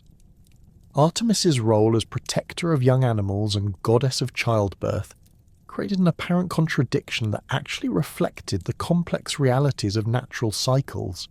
She hunted mature animals to maintain ecological balance, while protecting their offspring until they reached appropriate age for independence. Similarly, her assistance during childbirth ensured safe delivery, while her protection of children continued until they no longer required divine intervention for survival. The relationship between the twin deities established patterns of cooperation and occasional rivalry that would influence their interactions throughout mythological history. Apollo's connection to rational thought and civilized arts contrasted with Artemis's emphasis on instinctual behavior and wild nature, yet both domains were essential for maintaining cosmic balance. Their occasional conflicts typically arose when their different approaches to problem-solving created incompatible solutions to the same situation. Athena's unique birth from Zeus's head established her as perhaps the most intellectually gifted of all Olympian deities, combining her mother Metis's wisdom with her father's authority in ways that made her indispensable for both military strategy and peaceful governance. Her emergence, fully grown and armed, demonstrated her readiness to assume immediate responsibility for complex divine duties without requiring the gradual development typical of other deities. Her physical appearance reflected her dual nature as both warrior and patron of intellectual pursuits. Her grey eyes, inherited from her mother, possessed an intensity that suggested constant analysis and evaluation of her surroundings. Her facial features combined feminine beauty with the stern authority necessary for military command, creating an impression of someone who could inspire both admiration and respect from subordinates and enemies alike. Athena's armour was crafted by the finest divine smiths, using materials that surpassed anything available to mortal warriors. Her helmet was forged from bronze that had been tempered in volcanic fires and blessed by the fates themselves, its surface decorated with intricate patterns that seemed to shift and change depending on the observer's viewing angle. Her shield, the Aegis, bore the head of the Gorgon Medusa, whose petrifying gaze could turn enemies to stone while providing protection against attacks that might otherwise penetrate normal defensive equipment. Her spear was balanced for both thrusting and throwing, its bronze point capable of penetrating any armour, while its wooden shaft was carved from a tree that had been struck by Zeus's lightning. The weapon never missed its intended target and always returned to her hand when thrown, making it equally effective in single combat and battlefield engagements involving multiple opponents.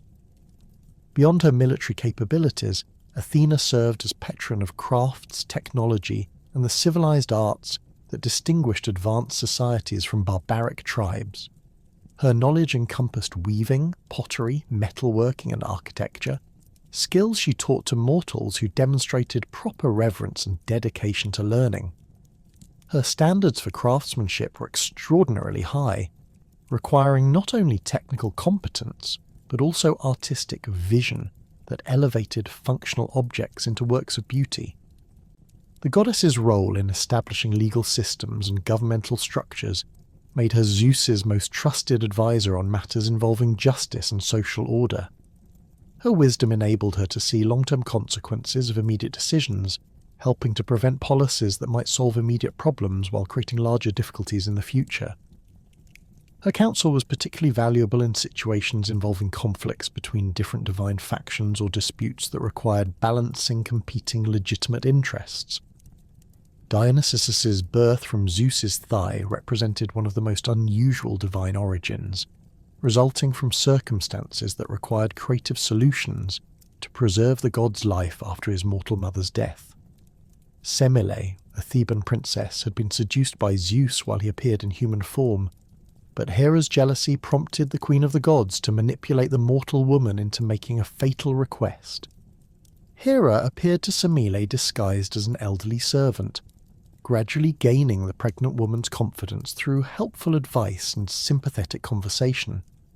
Once she had established trust, Hera suggested that Semele should ask her divine lover to appear before her in his true form, arguing that any god who truly loved a mortal woman would be willing to reveal his authentic nature rather than maintaining deceptive disguises. When Semele made this request, Zeus found himself trapped by his earlier promises to grant whatever she desired. His appearance in full divine glory, accompanied by lightning and thunder, instantly killed the mortal woman whose human form could not withstand direct exposure to unfiltered divine power. However, the child she carried had inherited enough divine nature from his father to survive the destruction of his mortal mother. Zeus rescued the unborn infant from Semele's burning body and surgically implanted him in his own thigh, where the child could complete his development in safety. This unusual gestation created a god whose nature combined mortal and divine elements in unique proportions, making Dionysus particularly suited to serve as an intermediary between human and divine realms.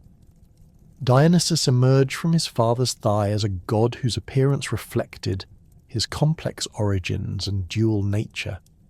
His hair possessed the dark colour typical of Mediterranean populations, often adorned with grapevines or ivy that seemed to grow naturally from his scalp. His skin maintained the warm olive tone of someone who spent considerable time outdoors, while his eyes held the deep purple colour of ripe grapes or dark wine. His physical build suggested someone who enjoyed physical pleasures without neglecting the strength necessary for outdoor activities. His muscles were well developed but not overly defined, creating an impression of natural athleticism rather than dedicated military training. His movements displayed the fluid coordination of a dancer, with gestures that seemed to flow naturally from one position to another without apparent effort or planning. Dionysus's clothing typically emphasized comfort and freedom of movement, rather than formal dignity.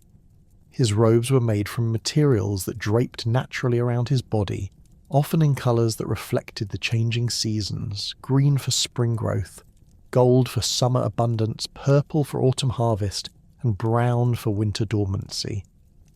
His footwear consisted of simple sandals that allowed direct contact with the earth, enhancing his connection to the natural cycles that governed agricultural production. The god's domain over wine encompassed more than mere alcoholic beverages. It included the entire process of fermentation, the social customs surrounding drinking, and the psychological effects of intoxication. His knowledge extended to the cultivation of grapes, the timing of harvest, the techniques of wine production, and the proper methods for storing and aging different varieties. He also governed the ritual uses of wine in religious ceremonies, a controlled intoxication could facilitate communication with divine beings. His role as patron of theatre and dramatic performance reflected his understanding of the transformative power of role-playing and emotional expression. Dionysus recognized that assuming different identities, whether through acting or ritual participation, could provide psychological benefits that helped individuals process difficult experiences and explore aspects of their personalities that might otherwise remain hidden. The gods' festivals became important social institutions that provided approved outlets for behaviours that might otherwise disrupt social order. The Dionysiac celebrations allowed temporary suspension of normal social hierarchies and behavioural restrictions, creating opportunities for emotional release that helped prevent the accumulation of tensions that could lead to more serious social problems. Zeus's union with Mnemosyne, the Titaness of memory, produced the 9 muses whose influence on human culture would extend far beyond their original divine functions. Mnemosyne herself possessed the remarkable ability to recall every event that had ever occurred with perfect accuracy, making her the ultimate repository of historical knowledge and the guardian of truth against the distortions that typically affected oral traditions over time. Her appearance reflected her intellectual nature and her role as preserver of knowledge. Her hair was silver white, not from age but from the accumulated wisdom of countless centuries, often arranged in elaborate styles that incorporated scrolls or tablets containing important information. Her eyes held the deep brown colour of ancient parchment, while her clothing typically consisted of simple robes that would not distract from her primary focus on mental rather than physical concerns. The 9 muses inherited their mother's connection to memory, while gaining from Zeus the inspirational power necessary to stimulate creative achievement in mortals. Each muse specialised in particular forms of artistic or intellectual expression, but their domains overlapped sufficiently to allow collaboration on projects that required multiple types of expertise. Calliope, the eldest of the muses, governed epic poetry and the preservation of heroic deeds through verse. Her appearance emphasised dignity and authority, tall stature, flowing robes that suggested both elegance and practicality, and a voice capable of projecting clearly across large audiences. She typically carried a writing tablet and stylus, tools that symbolised her role in recording important events for future generations. Clio presided over historical writing and the accurate recording of significant events. Her domain included not only the writing of history, but also the preservation of documents, the verification of sources, and the development of methods for distinguishing reliable information from propaganda or myth. She appeared as a mature woman whose clothing and accessories reflected scholarly pursuits, simple robes that would not restrict movement while working with manuscripts, and practical footwear suitable for long periods of standing or walking in libraries and archives.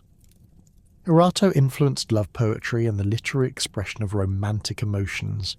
Her appearance emphasised beauty and sensuality without crossing into inappropriate display. Golden hair that seemed to capture sunlight, clothing that flattered her figure while maintaining proper modesty, and accessories that suggested refinement and artistic sensitivity. She often carried a lyre whose music could inspire poets to find the perfect words for expressing their deepest feelings. The remaining muses each contributed their specialised knowledge to the growing body of human cultural achievement. Euterpe's influence on musical composition helped establish the mathematical principles underlying harmony and rhythm, while Melpomene and Thalia's governance of tragic and comic drama provided frameworks for exploring serious themes through entertainment that could reach audiences who might not respond to more direct forms of instruction. Zeus's mortal children represented a different category of offspring, whose heroic achievements would bridge the gap between divine and human realms while advancing civilization through their extraordinary accomplishments. These heroes possessed just enough divine heritage to attempt tasks beyond normal human capability, while retaining sufficient mortality to understand and empathise with human concerns and limitations. Perseus, born from Zeus's union with Danae, became one of the most celebrated monster slayers in heroic tradition. His divine heritage manifested in exceptional courage, strategic thinking, and the ability to receive assistance from gods who recognized his worthiness for divine support. His successful killing of Medusa required not only personal bravery, but also the wisdom to use indirect methods, viewing her reflection in his polished shield rather than looking directly at her petrifying gaze. The hero's equipment for this quest came from various divine sources that recognized his legitimate claim to supernatural assistance. Athena provided the mirrored shield that allowed him to observe Medusa safely, while Hermes contributed winged sandals that enabled flight and a sword capable of cutting through the Gorgon's bronze scales. Hades lent his helmet of invisibility, allowing Perseus to approach his target undetected and escape before Medusa's sisters could retaliate. Perseus's subsequent adventures demonstrated how divine bloodlines could influence entire kingdoms and cultures through the actions of a single heroic individual. His rescue of Andromeda from the sea monster established him as a protector of the innocent, while his accidental killing of his grandfather, Acrisius, fulfilled a prophecy that had prompted the original attempt to prevent his birth through Danae's imprisonment. Heracles, perhaps the most famous of Zeus's mortal children, inherited divine strength that enabled him to accomplish the 12 labours that would establish him as the greatest hero of his generation. His mother Alcmene was a mortal queen whose beauty and virtue attracted Zeus's attention, leading to the god's assumption of her husband's appearance to gain access to her bed.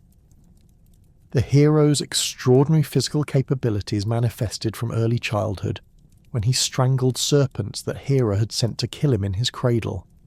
His adult strength exceeded that of any mortal and rivaled that of minor gods, allowing him to wrestle lions, divert rivers, and support the weight of the heavens when circumstances required such extreme efforts. Heracles' 12 labours served multiple functions beyond simply demonstrating his heroic capabilities. Each task addressed specific threats to human civilization, while establishing his credentials as a protector worthy of eventual divine status. His killing of the Nemean lion eliminated a monster that had been terrorizing an entire region, while his destruction of the Lenaean Hydra removed a creature whose poisonous breath had been contaminating local water supplies. Helen of Troy, born from Zeus's union with Leda, possessed beauty so extraordinary that it would eventually trigger the most famous war in mythological history. Her divine heritage manifested not in physical strength or heroic abilities, but in an appearance that transcended normal human attractiveness to approach divine perfection. Her hair possessed the golden colour of ripe wheat, while her skin maintained the luminous quality that distinguished divine beings from mortals. Helen's beauty created political complications that extended far beyond personal relationships to encompass international diplomacy and military strategy. Her marriage to Menelaus of Sparta was intended to provide political stability, but her subsequent abduction by Paris of Troy created conflicts that would involve virtually every major kingdom in the Mediterranean world. The Trojan War that resulted from Helen's abduction demonstrated how divine bloodlines could influence historical events through their effects on human behaviour and decision-making.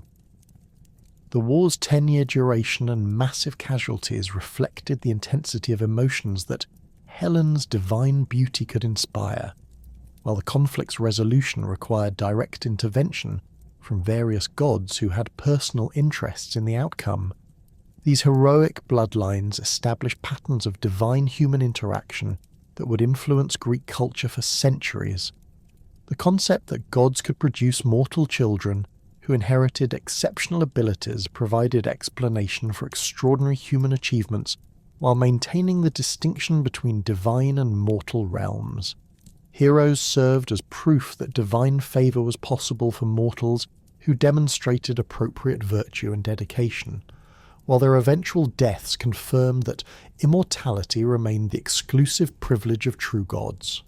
the political implications of Zeus's numerous offspring extended throughout both divine and mortal realms, creating networks of relationships that influenced everything from local customs to international conflicts.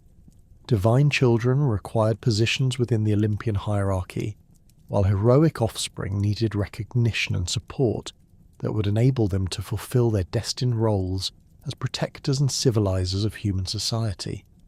The establishment of Zeus's reign brought unprecedented stability to the cosmic order, but this new divine hierarchy faced immediate challenges that would test both the king of the gods' authority and the resilience of Olympian rule.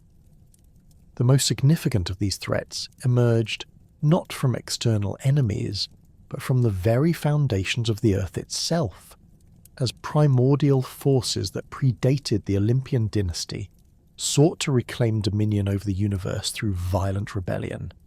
The Gigantomachy began when Gaia, the ancient Earth goddess who had previously aided Zeus against Cronus, grew increasingly disturbed by the imprisonment of her Titan children in Tartarus.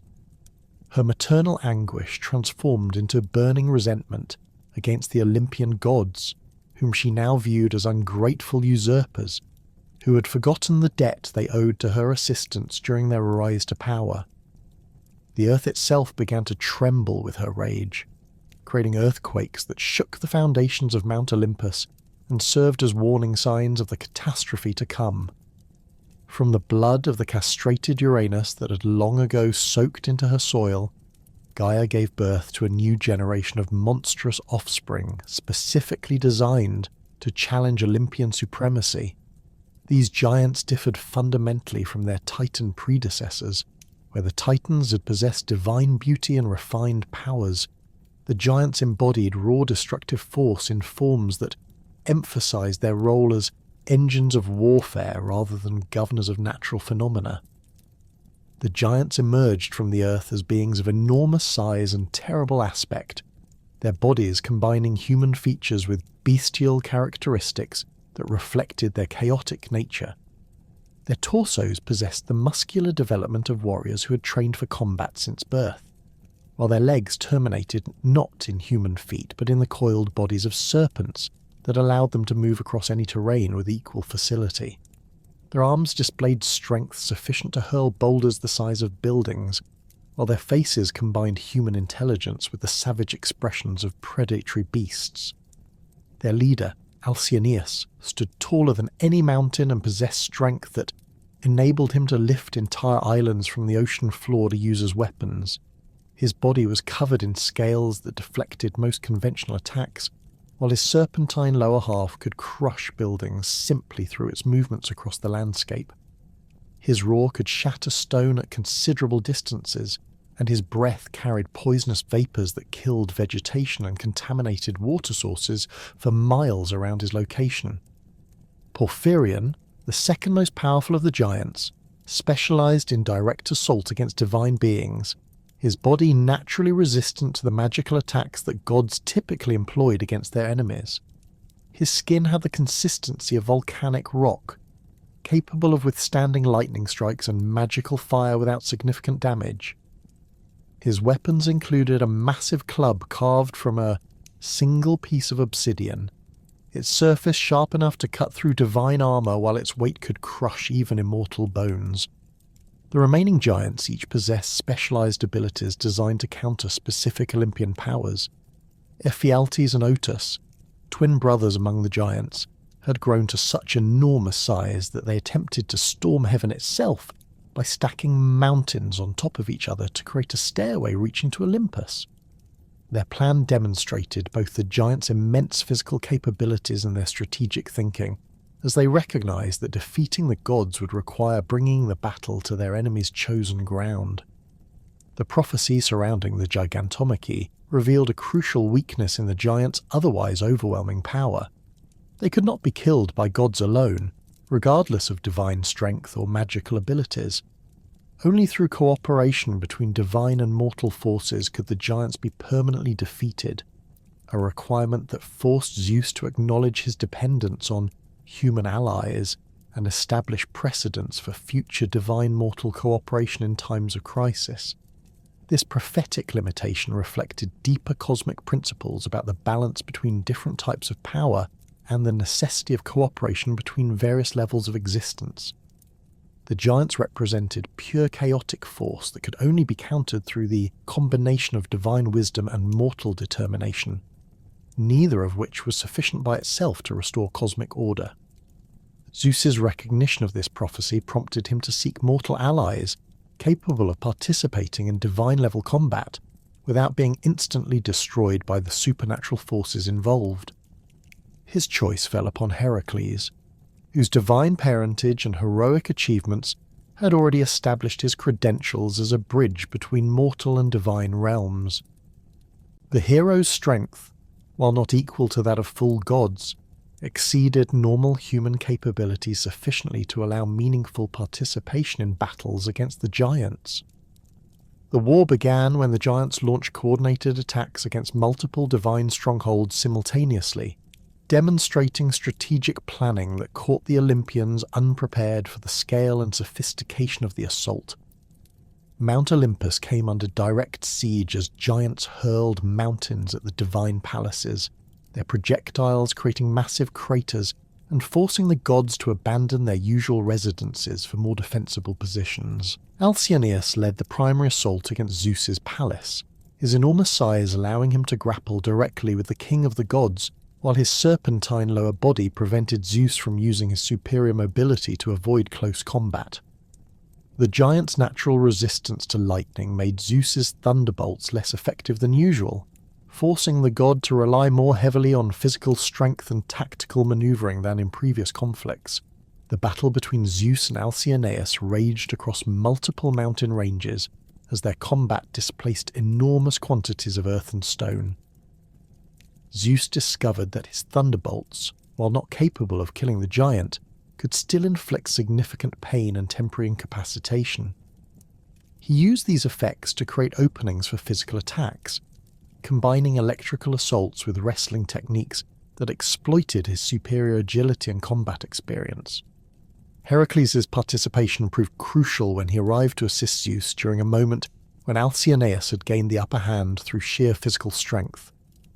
The hero's arrows, tipped with poison from the Linnaean Hydra, were capable of inflicting wounds that even the giant's supernatural constitution could not immediately heal.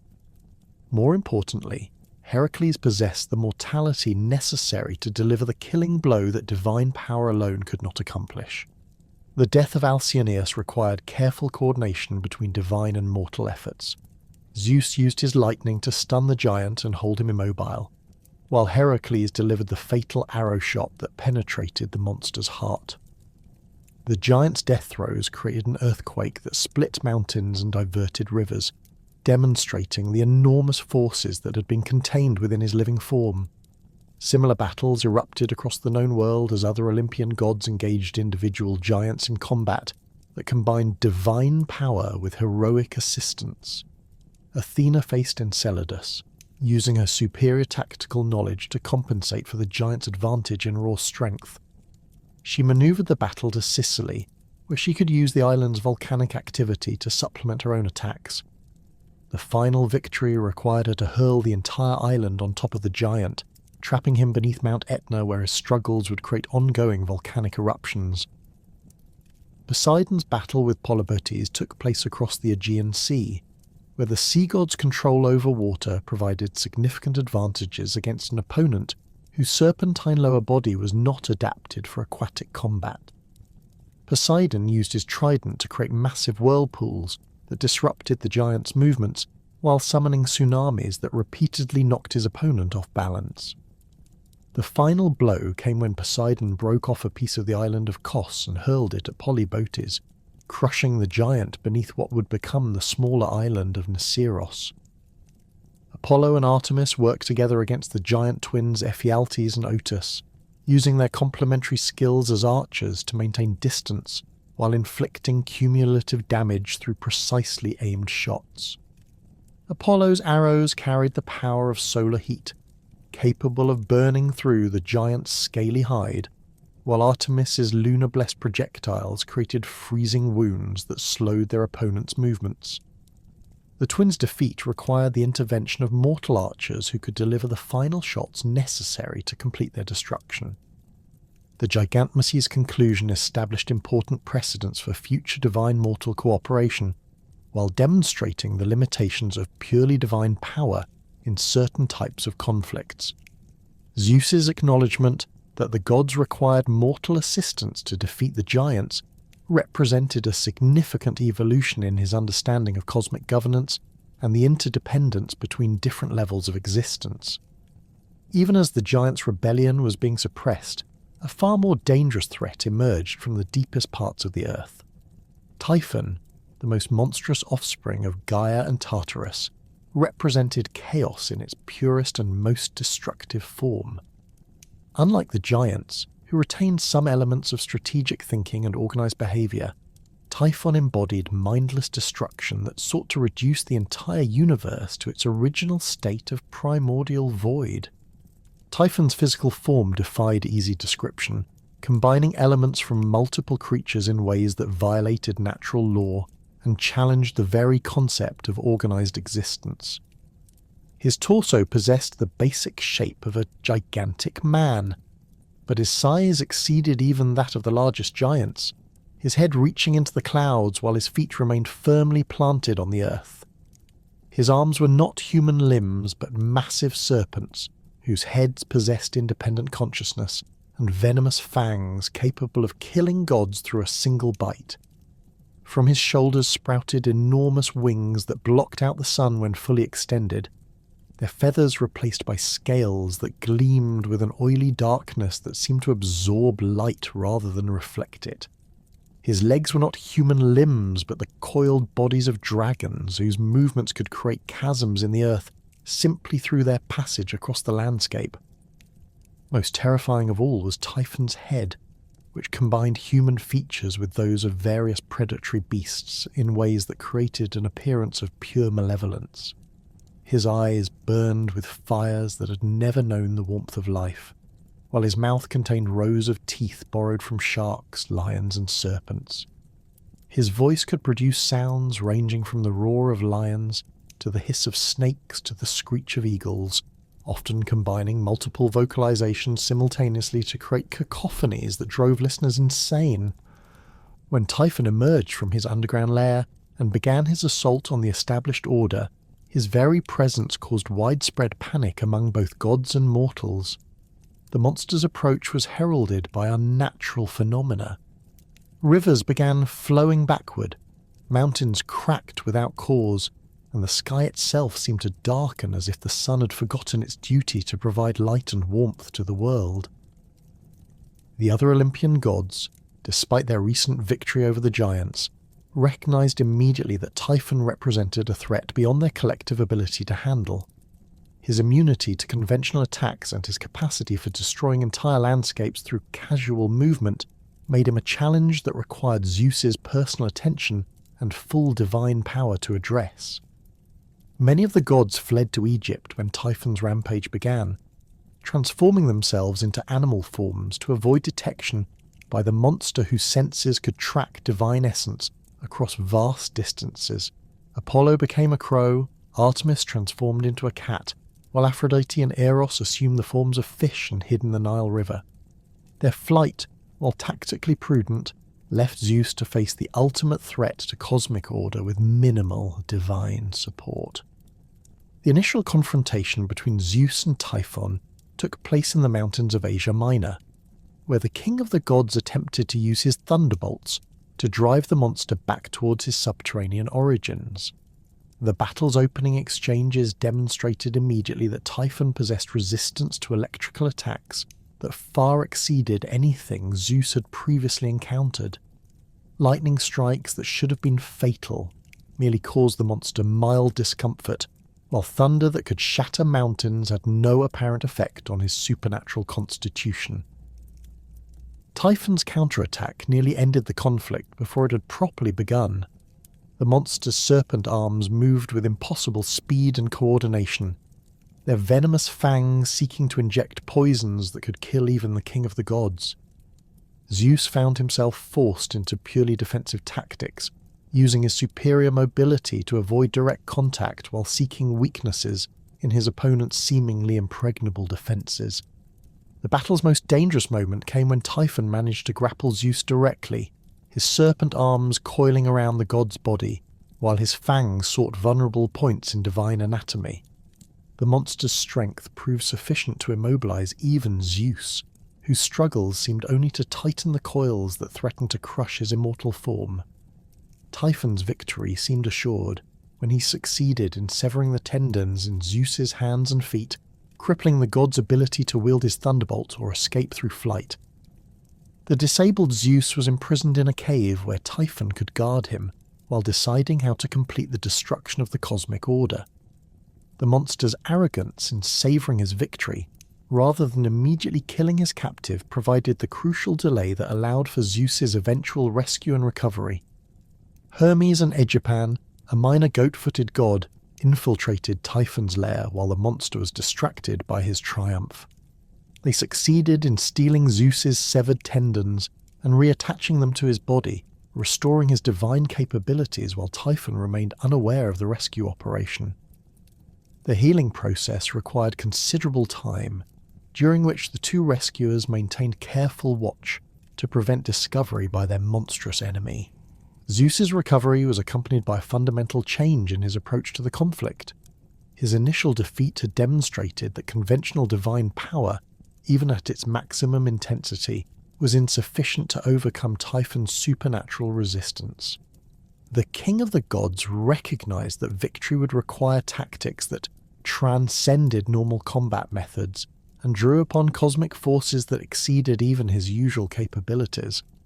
The climactic battle took place on Mount Nysa, where Zeus had prepared the battlefield to maximize his advantages while minimizing Typhon's opportunities for escape or tactical maneuvering. The god had spent considerable effort channeling storm systems from across the Mediterranean, creating a concentration of electrical energy that far exceeded anything he'd previously attempted to control. Zeus's renewed assault began with a barrage of thunderbolts that, while not capable of seriously injuring Typhon, served to drive the monster toward a specific location where the god had prepared his ultimate weapon. The lightning strikes created a pattern of movement that gradually forced Typhon into position beneath Mount Etna, where volcanic forces could supplement divine power in ways that might overcome the monster's resistance to conventional attacks. The final phase of the battle required Zeus to coordinate multiple natural forces simultaneously while maintaining direct combat against an opponent whose strength had not diminished despite the prolonged conflict. He used his control over wind patterns to create a massive tornado that lifted Typhon off the ground, disrupting the monster's ability to use his Earth-based powers while making him vulnerable to aerial attacks. With Typhon suspended in the tornado's centre, Zeus channeled the full power of his accumulated storm systems into a single concentrated lightning strike that exceeded anything he'd previously attempted. The resulting explosion was visible from hundreds of miles away, its sound audible across multiple continents, while the electromagnetic effects disrupted weather patterns throughout the Mediterranean region for months afterward. The lightning strike, combined with the volcanic forces Zeus had awakened beneath Mount Etna, proved sufficient to overcome even Typhon's supernatural resistance. The monster's body was driven deep into the earth, where he became trapped beneath a volcanic mountain in a prison that would contain his destructive power, while allowing his struggles to manifest as ongoing seismic and volcanic activity. Typhon's defeat established Zeus's reputation as the supreme divine power, capable of overcoming any threat to cosmic order, but the victory came at considerable cost. The king of the gods had been forced to expend enormous amounts of divine energy and had come closer to defeat than in any previous conflict. The experience taught him important lessons about the limitations of individual power and the necessity of maintaining alliances and support systems that could provide assistance during future crises. The internal stability of Mount Olympus faced its own challenges as the gods adjusted to their roles within the new divine hierarchy.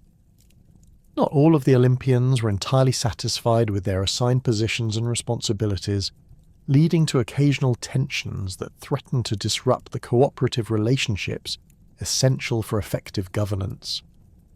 The most serious internal rebellion occurred when Hera, supported by Poseidon and Athena, attempted to overthrow Zeus's authority through a conspiracy that exploited his temporary absence from Olympus during a diplomatic mission to resolve disputes among mortal kingdoms. The plot's participants believed that Zeus's increasing involvement in human affairs was distracting him from his primary responsibilities as king of the gods, creating opportunities for more qualified rulers to assume control of divine governance. Hera's motivations for leading the rebellion combined personal grievances with legitimate political concerns about the direction of Olympian policy. Her anger at Zeus's numerous extramarital affairs had been building for centuries, creating resentment that affected her judgment regarding his fitness for continued rule. More significantly, she disagreed with his approach to managing divine-mortal relationships, believing that gods should maintain greater distance from human affairs to preserve their dignity and authority.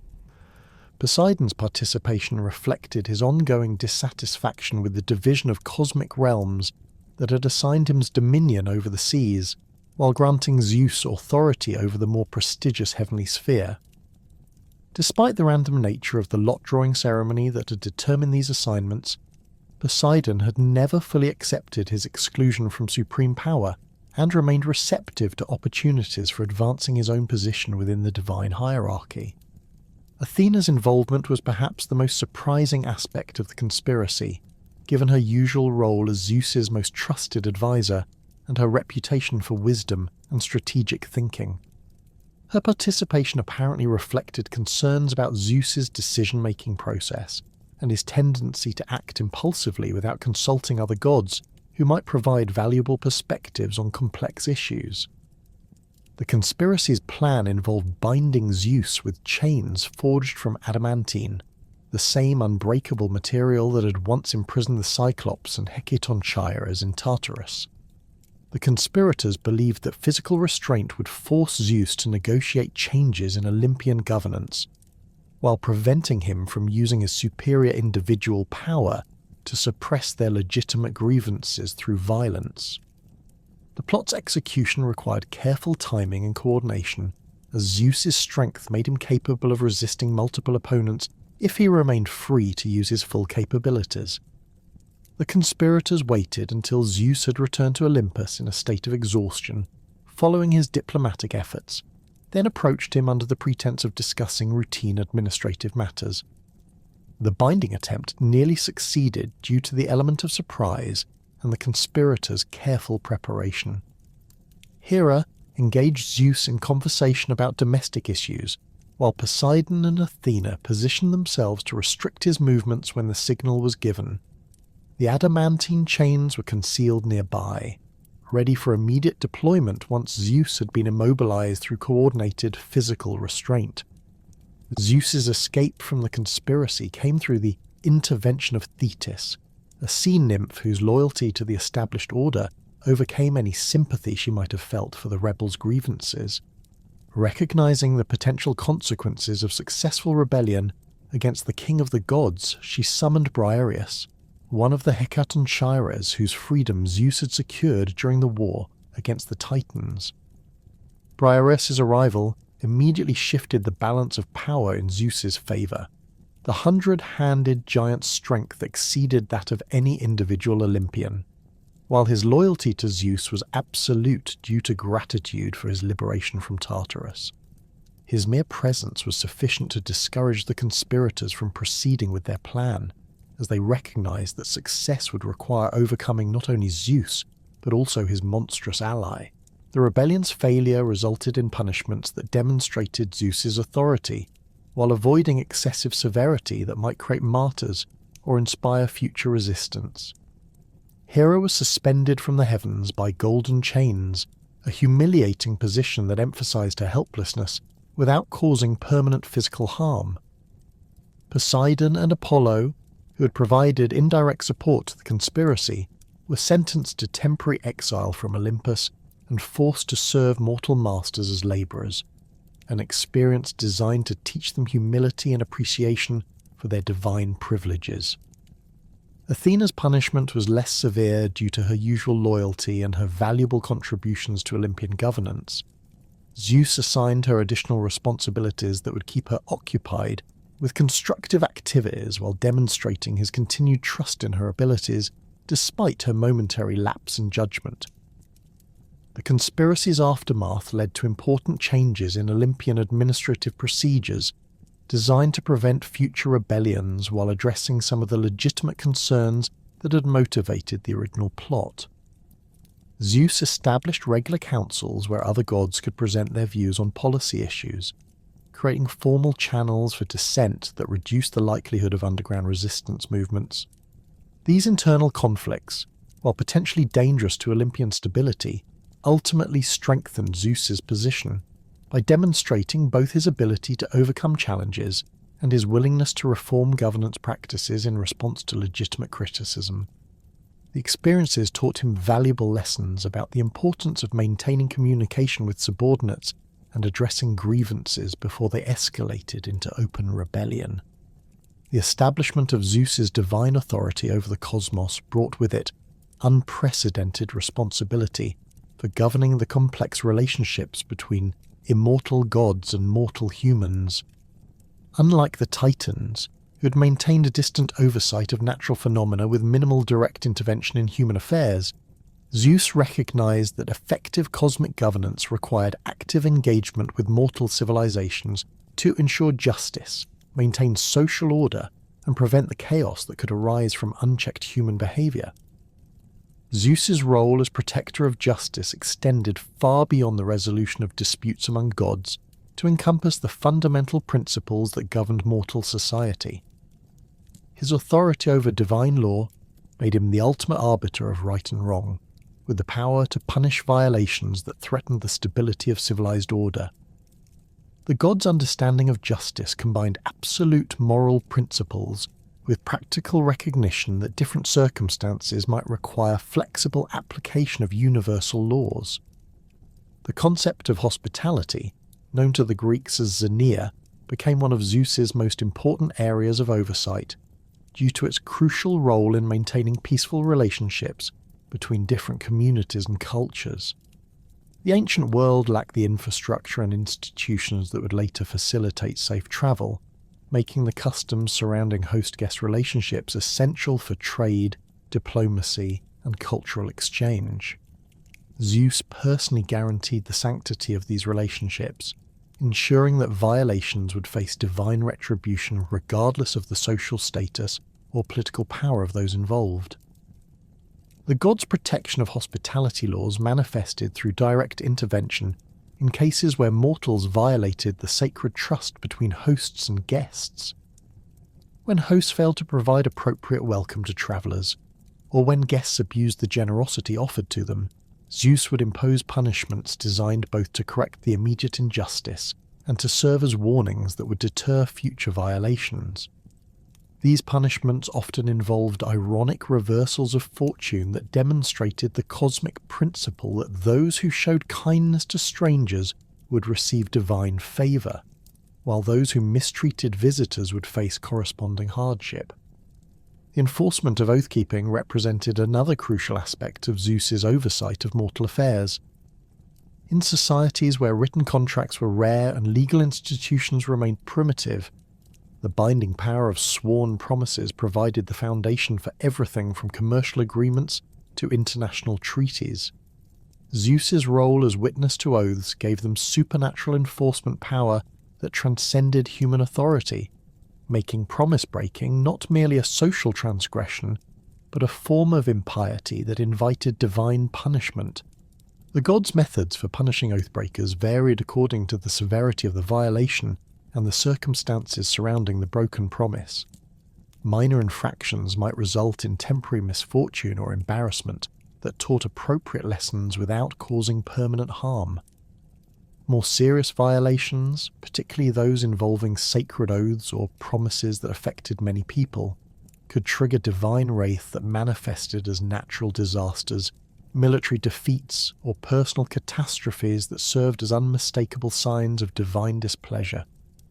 Zeus's growing involvement in human affairs gradually revealed disturbing patterns of behaviour that challenged his initial optimistic assessment of mortal potential for justice and virtue. Despite divine guidance and clear examples of the consequences of impious behaviour, human societies continued to produce individuals and entire communities that seemed incapable of maintaining the moral standards necessary for civilized existence. Violence, deception and cruelty appeared to be increasing rather than diminishing as human populations grew and developed more sophisticated technologies. The corruption of human behaviour became particularly evident in the treatment of suppliants and the vulnerable members of society who depended on divine protection for their survival. Widows, orphans and foreigners who should have received special consideration instead faced exploitation and abuse from those with greater power and resources. The wealthy used their advantages to oppress the poor, while rulers ignored their responsibilities to provide justice and protection for their subjects. Religious observances, which should have maintained proper relationships between mortals and gods, became increasingly perfunctory or were abandoned entirely as communities focused on immediate material concerns rather than their long-term spiritual welfare. Temples fell into disrepair, sacrifices were offered grudgingly or not at all, and the festivals that had once celebrated divine favour were replaced by purely secular entertainments that ignored their sacred origins. Zeus's patience with human failings was not unlimited, and the accumulation of evidence regarding mortal corruption eventually led him to consider more drastic solutions than the individual punishments he had previously employed. The god began contemplating the possibility that humanity as a whole had become so thoroughly corrupted that redemption was impossible, making complete destruction and replacement the only viable option for restoring cosmic order. The decision to destroy humanity through a great flood represented one of the most momentous choices in Zeus's reign, reflecting both his commitment to justice and his recognition that sometimes even divine patience must have limits. The flood would serve multiple purposes, eliminating the current generation of corrupt humans while providing a clean slate for their replacements, demonstrating divine power in ways that would be remembered for generations, and establishing precedents for divine intervention that would influence future human behaviour. The planning and execution of the Great Flood required careful coordination with other divine powers whose domains would be affected by such massive environmental disruption. Poseidon's cooperation was essential, as his control over all bodies of water made him capable of generating the precipitation and ocean surges necessary to achieve complete global coverage. The sea god's initial reluctance to participate in humanity's destruction was overcome by Zeus's arguments about the necessity of drastic action and his promises that the flood would be followed by the creation of a better human race. The selection of survivors presented complex theological and practical challenges that required Zeus to balance justice with mercy, while ensuring that the post-flood world would have adequate population to rebuild civilization. Complete extinction of humanity would eliminate the worshippers whose reverence and sacrifices provided important spiritual sustenance to the gods, while preserving too many survivors might allow the corruption that had prompted the flood to persist into the new era. Zeus's choice of Deucalion and Pyrrha as the sole human survivors reflected both their individual virtue and their symbolic significance as representatives of the best qualities that humanity could achieve. Deucalion, son of Prometheus, had inherited his father's intelligence and foresight while avoiding the Titan's rebellious tendencies that had led to his eternal punishment. His piety and justice had distinguished him throughout his life, earning divine favour through consistent demonstration of the moral principles that Zeus sought to promote among mortals. Pyrrha, daughter of Epimetheus and Pandora, represented the potential for human redemption despite her connection to the origins of mortal suffering. Her virtue had overcome the negative influences associated with her mother's role in releasing evils into the world, demonstrating that individual choice and character could triumph over inherited disadvantages. Her marriage to Deucalion created a partnership that combined the intellectual gifts of the Promethean line with the experiential wisdom gained through direct exposure to human frailty. The divine warning that allowed Deucalion and Pyrrha to prepare for the flood came through Prometheus, whose prophetic abilities and paternal concern overcame his ongoing resentment towards Zeus for his eternal punishment. The Titan's advice to his son included detailed instructions for constructing a vessel capable of surviving the supernatural storm that would accompany the flood, along with guidance on gathering supplies and selecting animals that would be necessary for repopulating the Earth afterward. The construction of Deucalion's ark required techniques that combined mortal craftsmanship with divine inspiration, producing a vessel whose design incorporated both practical seaworthiness and symbolic elements that reflected its role in cosmic renewal. The ship's dimensions were calculated according to mathematical principles that ensured stability in the extreme conditions it would face, while its materials were chosen for their resistance to both water damage and the supernatural forces that would be unleashed during the flood. The onset of the Great Flood demonstrated Zeus's complete mastery over atmospheric phenomena and his willingness to employ that power for purposes that transcended normal weather control. The initial stages involved the formation of storm clouds that covered the entire sky, blocking out the sun and creating an ominous twilight that served as warning of the catastrophe to come. The clouds continued accumulating until their weight seemed to press down upon the earth itself, creating atmospheric pressure that made breathing difficult for all living creatures. The rain that followed exceeded any precipitation in recorded history, falling with intensity that quickly overwhelmed the drainage systems of rivers and streams, while creating new waterways where none had existed before. The drops themselves were larger than normal rainfall, each one carrying sufficient force to damage structures and vegetation through sheer kinetic impact. The sound of the falling water created a constant roar that drowned out all other noise, making communication impossible and adding to the psychological terror experienced by those caught in the storm. Poseidon's contribution to the flood involved the simultaneous release of water from underground springs and aquifers that had been sealed since the Earth's formation. These subterranean reservoirs contained volumes of water that far exceeded the capacity of surface precipitation alone, ensuring that the flood would achieve complete coverage even in elevated areas that might otherwise have provided refuge. The emerging springs created geysers and fountains that added to the chaos while demonstrating the cooperation between different divine powers in executing Zeus's judgment. The rising waters eliminated human settlements in order of their elevation, beginning with coastal cities and river valleys before advancing to higher ground, where desperate survivors had sought safety. The flood's progression was neither random nor merciful. It methodically covered every location where human habitation existed, ensuring that no community could escape through geographical advantages or defensive preparations. The destruction of human civilization during the flood was comprehensive, eliminating not only the people themselves, but also the cultural achievements that had accumulated over generations of development. Libraries, temples, palaces, and workshops disappeared beneath the waters along with their contents, erasing the written records, artistic works, and technological innovations that had represented humanity's intellectual progress. The flood served as a cosmic reset that would force the survivors to rebuild civilization from its foundations.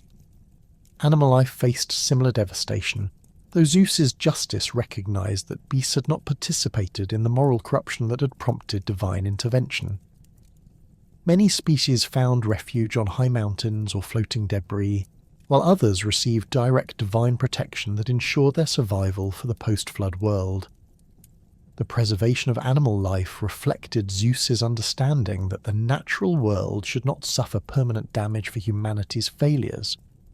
The flood's duration extended for 40 days and nights, a period chosen for its symbolic significance rather than mere practical necessity. The number 40 represented completion and transformation in ancient cosmology, indicating that the flood constituted not merely punishment, but a fundamental transition between cosmic ages. The extended time frame also ensured that no hidden pockets of human survival could persist through chance or exceptional preparation. Deucalion and Pyrrha's experience during the flood tested their faith and endurance, while providing them with direct exposure to divine power that would influence their approach to rebuilding human civilization. Their ark rode the turbulent waters for the flood's entire duration, carrying them across submerged continents and over the tops of drowned mountains, while they maintained their trust in divine providence and their commitment to fulfilling their destined role as humanity's new ancestors.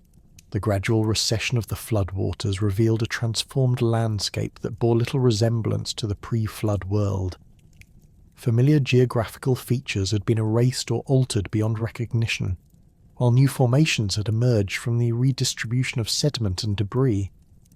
The survivors found themselves in an environment that was both physically and spiritually purified, free from the corruption that had necessitated the flood, but also lacking the infrastructure and cultural institutions that had previously supported human civilization. Zeus's instructions for repopulating the earth came through an oracle that required Deucalion and Pyrrha to demonstrate their faith through actions that seemed to contradict common sense. The command to throw stones over their shoulders while walking away from their mother's bones initially puzzled the survivors until they recognized that their mother was Gaia herself, the earth, and that her bones were the stones scattered across the landscape. The transformation of thrown stones into human beings represented a form of divine creation that differed fundamentally from the original formation of humanity from clay. These new humans possessed greater resilience and moral strength than their predecessors, having been born from the earth itself rather than crafted from malleable materials. Their stone origins gave them the durability necessary to rebuild civilization while maintaining the ethical standards that would prevent future divine judgment.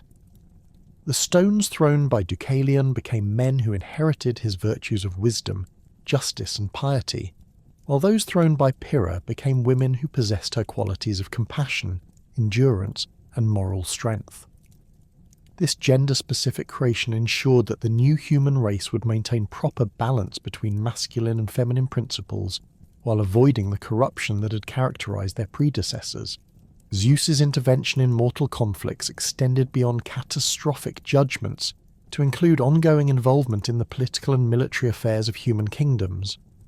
The god's interest in these matters reflected both his responsibility for maintaining justice and his recognition that divine guidance could help mortals achieve better outcomes than they might accomplish through purely human wisdom and resources. The Trojan War represented the most extensive example of divine intervention in mortal conflict, involving multiple gods who supported different sides based on personal relationships, political considerations, and conflicting interpretations of justice. Zeus's role in this conflict was complicated by his desire to remain impartial while also fulfilling his responsibilities as king of the gods and protector of cosmic order. The war's origins traced back to divine politics as much as human ambitions, beginning with the wedding of Peleus and Thetis, where Eris had thrown the golden apple inscribed to the fairest among the assembled goddesses.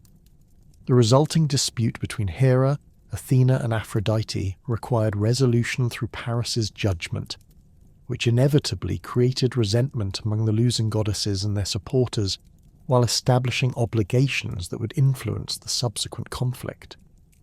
Zeus's initial position regarding the Trojan War emphasized neutrality and non-interference, reflecting his understanding that excessive divine intervention in human conflicts could undermine mortal agency and create dependence that would ultimately weaken human civilization. However, the other gods' involvement on both sides gradually forced him to take more active measures to prevent the conflict from escalating beyond acceptable limits, or producing outcomes that would violate fundamental principles of justice. The gods' relationship with fate presented ongoing challenges throughout the Trojan War. as he struggled to balance his desire to protect favoured mortals with his recognition that certain outcomes had been predetermined by forces beyond even his control.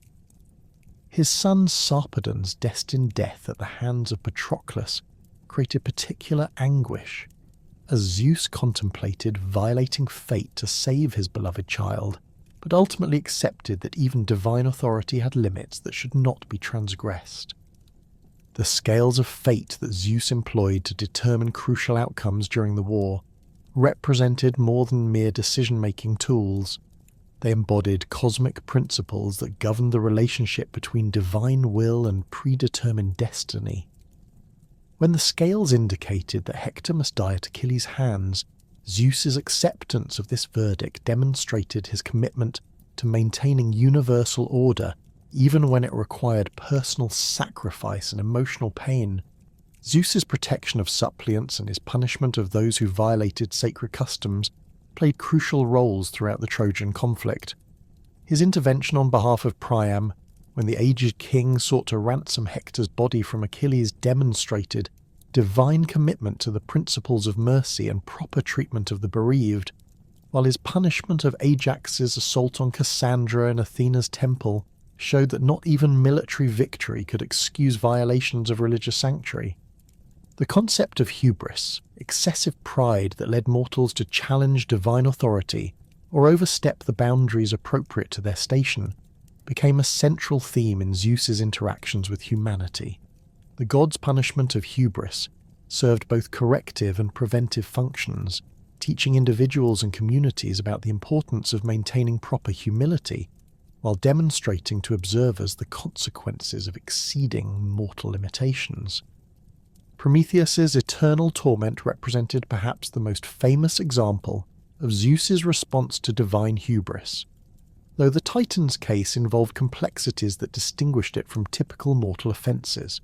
Prometheus's theft of fire and his gift of this divine prerogative to humanity constituted a direct challenge to Zeus's authority that required severe punishment to maintain cosmic order and deter future rebellions. The specific nature of Prometheus's punishment, being chained to a rock while an eagle daily devoured his regenerating liver, was designed to create suffering that would continue indefinitely while serving as a visible reminder of the consequences of defying divine will. The location of his torment in the remote Caucasus Mountains ensured that the punishment would be known throughout the world, while preventing rescue attempts that might undermine its deterrent effect.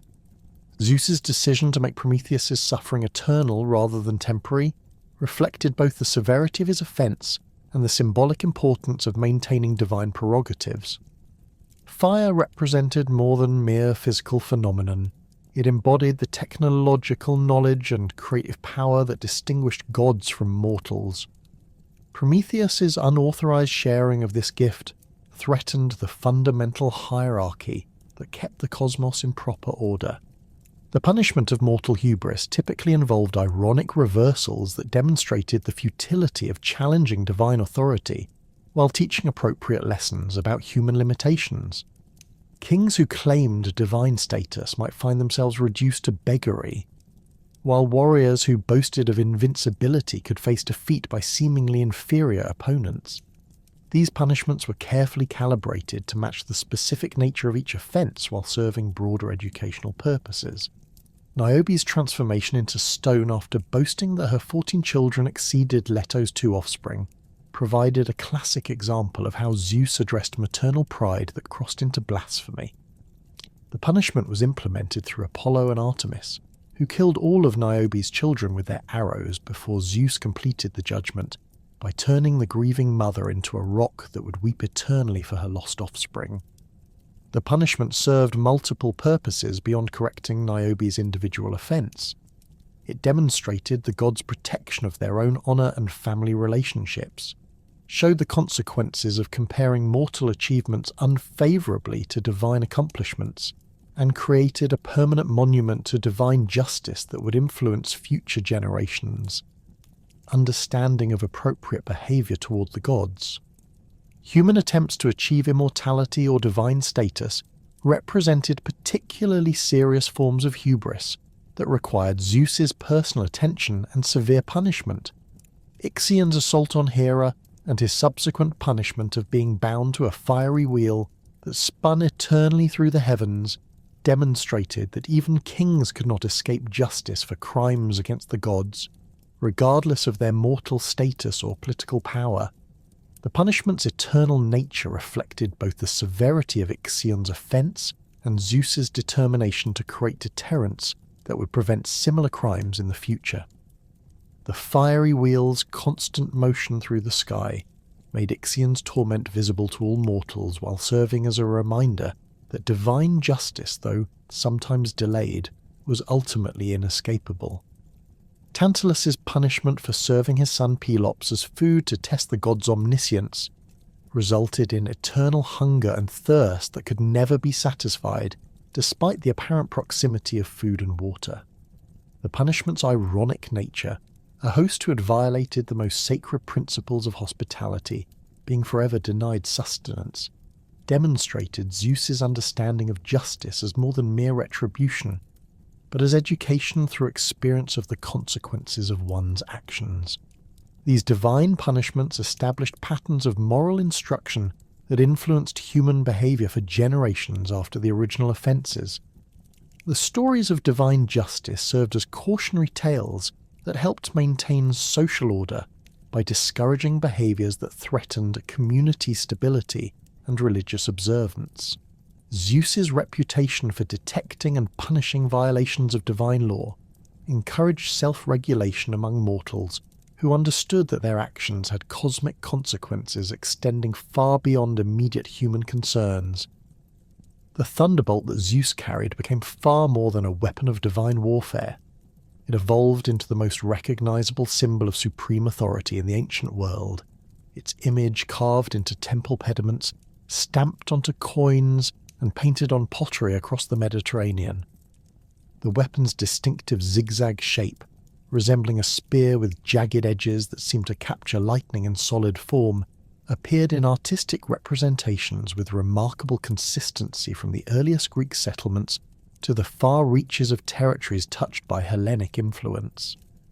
Craftsmen developed standardized iconographic conventions for depicting the thunderbolt, typically showing it as a three-pronged spear with flames or electrical energy radiating from its points, sometimes held in Zeus's right hand, while his left grasped additional bolts ready for immediate use.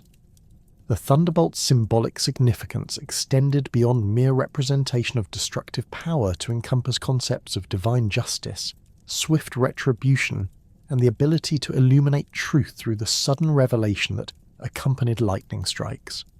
Ancient Greeks understood that Zeus's thunderbolts could strike with surgical precision, eliminating specific targets while leaving surrounding areas untouched, demonstrating the god's capacity for exact justice rather than indiscriminate violence. This precision made the thunderbolt an appropriate symbol for legal authority, appearing on official seals and governmental insignia, where it represented the state's power to enforce law through measured application of force. Religious festivals celebrating Zeus often featured ceremonial reproductions of thunderbolts, crafted from precious metals and decorated with gems that caught and reflected light in ways that mimicked the electrical energy of actual lightning. These ritual objects were carried in processions, displayed in temples, and used in ceremonies where priests invoked Zeus's authority over weather patterns and natural phenomena. The craftsmanship required to create convincing thunderbolt replicas became a specialized art form, with master metalworkers developing techniques for creating surfaces that seemed to glow with internal energy even in dim temple lighting. The eagle's association with Zeus reflected the bird's natural characteristics that paralleled the god's own attributes and areas of authority. Eagles possessed exceptional eyesight that allowed them to observe events from great distances, mirroring Zeus's ability to survey the entire world from his throne on Mount Olympus. Their powerful wings enabled sustained flight at altitudes that brought them closer to the heavens than any other creature, making them natural intermediaries between earthly and celestial realms. The bird's hunting prowess and fierce territorial behaviour resonated with Zeus's role as protector of divine prerogatives and enforcer of cosmic order. Ancient Greek artists developed sophisticated iconographic traditions for depicting eagles in association with Zeus, typically showing the birds with wingspans that emphasize their impressive size and predatory capabilities. The eagles appeared in various poses perched on Zeus's throne or scepter, flying beside him during his travels, or carrying his thunderbolts in their talons as divine messengers. Sculptors paid a particular attention to the birds' facial features, emphasizing their piercing eyes and curved beaks that conveyed both intelligence and dangerous power. The golden eagle specifically became Zeus's preferred avian symbol due to its superior size, strength, and the metallic coloration of its plumage that suggested connections to divine radiance and solar imagery. These birds' natural behaviour of soaring at extreme altitudes while maintaining a visual contact with ground-level activities made them perfect metaphors for Zeus's simultaneous involvement in heavenly governance and earthly oversight. Their ability to strike prey with devastating speed and accuracy paralleled the god's capacity for swift justice and precise intervention in mortal affairs. Live eagles were maintained at major Zeus sanctuaries, where they served both practical and symbolic functions in religious ceremonies. Priests trained these birds to perform specific behaviours during festivals, including carrying messages between different parts of temple complexes and participating in divination rituals, where their flight patterns were interpreted as divine communications. The care and feeding of sacred eagles required specialised knowledge and considerable resources, making their presence at sanctuaries a mark of wealth and divine favour that attracted pilgrims from distant regions. The oak tree's sacred status in Zeus worship stemmed from its impressive longevity, massive size, and distinctive characteristics that made it seem particularly suited to serve as a dwelling place for divine presence. Ancient oaks could live for centuries, their thick trunks and extensive root systems creating monuments to permanence and stability that reflected Zeus's eternal authority over cosmic affairs. The tree's ability to survive lightning strikes, often showing dramatic scars from electrical damage while continuing to grow and flourish, made them living symbols of resilience and divine favour. Oak groves became natural locations for Zeus sanctuaries, where the trees themselves served as temple architecture that required no human construction or maintenance. Priests developed techniques for interpreting the sounds produced by wind moving through oak leaves, creating elaborate systems of divination based on variations in rustling patterns, the intensity of sounds produced by different weather conditions, and the seasonal changes in leaf density that affected acoustic properties. These arboreal oracles provided continuous divine communication that supplemented the more formal prophecies delivered through human intermediaries.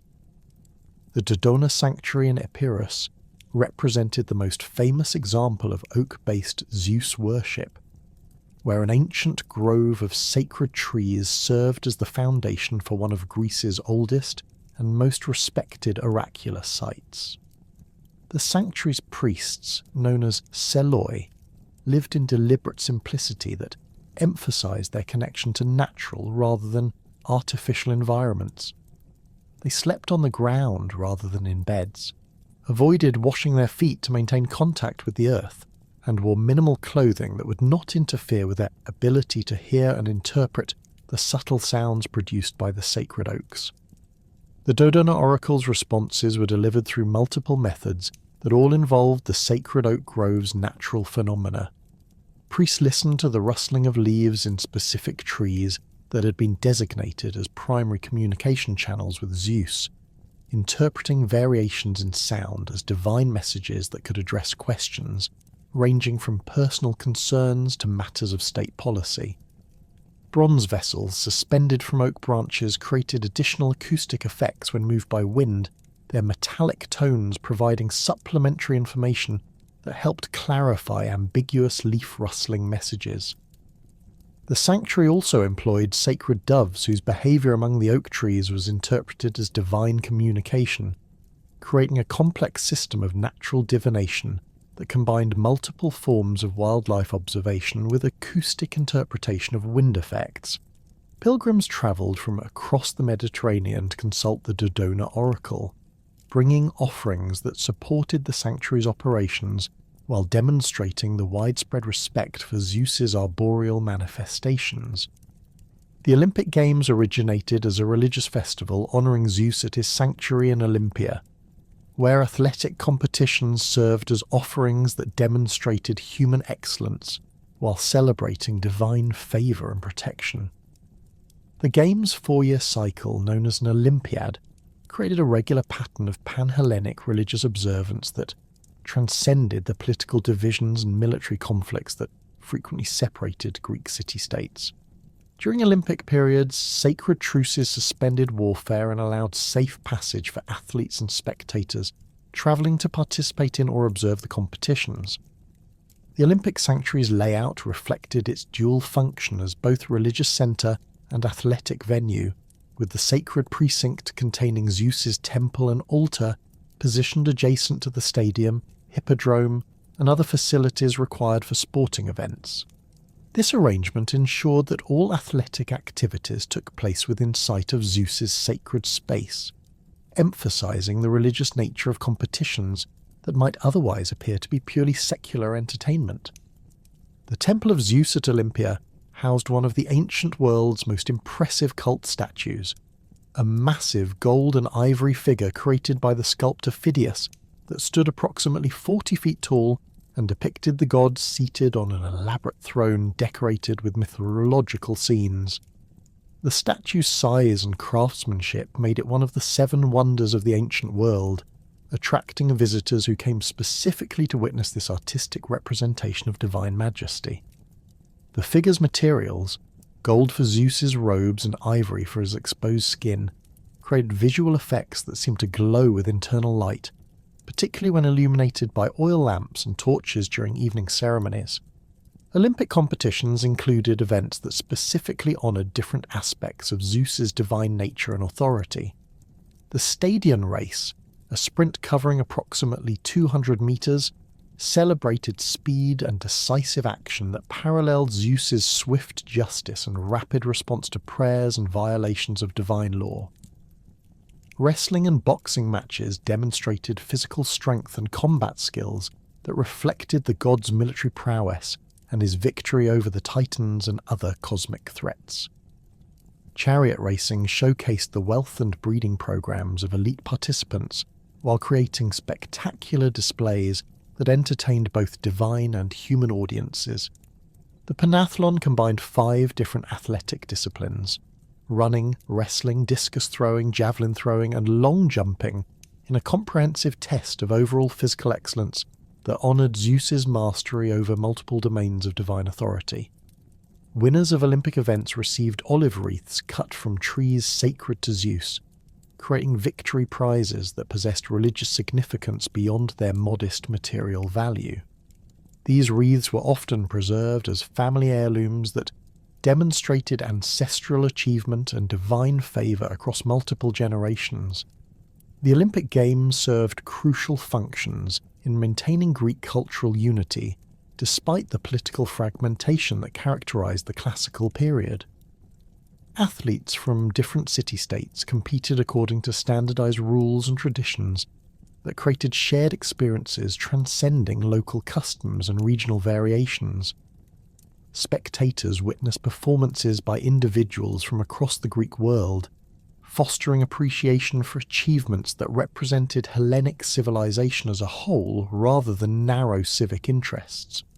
Commercial activities surrounding the Olympic Games created economic networks that facilitated cultural exchange and technological diffusion throughout the Mediterranean region. Merchants travelled to Olympia carrying goods from their home regions, creating temporary markets where visitors could purchase items unavailable in their local areas. Craftsmen demonstrated specialised techniques to audiences that included potential customers and competitors, accelerating the spread of innovations in metalworking, pottery production, textile manufacture, and other industries essential to ancient economic life. Regional variations in Zeus worship reflected local traditions, geographical conditions, and specific community needs that required divine attention and protection. These variations created a complex network of related but distinct religious practices that maintained overall coherence while accommodating diverse cultural expressions and practical requirements. Zeus Xenios, the protector of strangers and guests, received particular veneration in communities that served as major trade centres or crossroads where travellers regularly sought hospitality and protection. Sanctuaries dedicated to Zeus Xenios were often located near city gates, harbours, or market areas where foreigners would naturally gather upon arriving in unfamiliar territory. These sacred spaces provided neutral ground where disputes between locals and visitors could be resolved according to divine law, rather than local prejudices or political considerations. The worship of Zeus Xenios involved elaborate ceremonies that emphasized the sacred nature of host-guest relationships, and the divine protection extended to those who honored hospitality customs. Priests performed rituals that blessed both hosts and guests, creating spiritual bonds that transcended commercial transactions or temporary convenience. These ceremonies often included the sharing of food and drink that had been consecrated through religious procedures, making the hospitality relationship a form of communion with divine authority.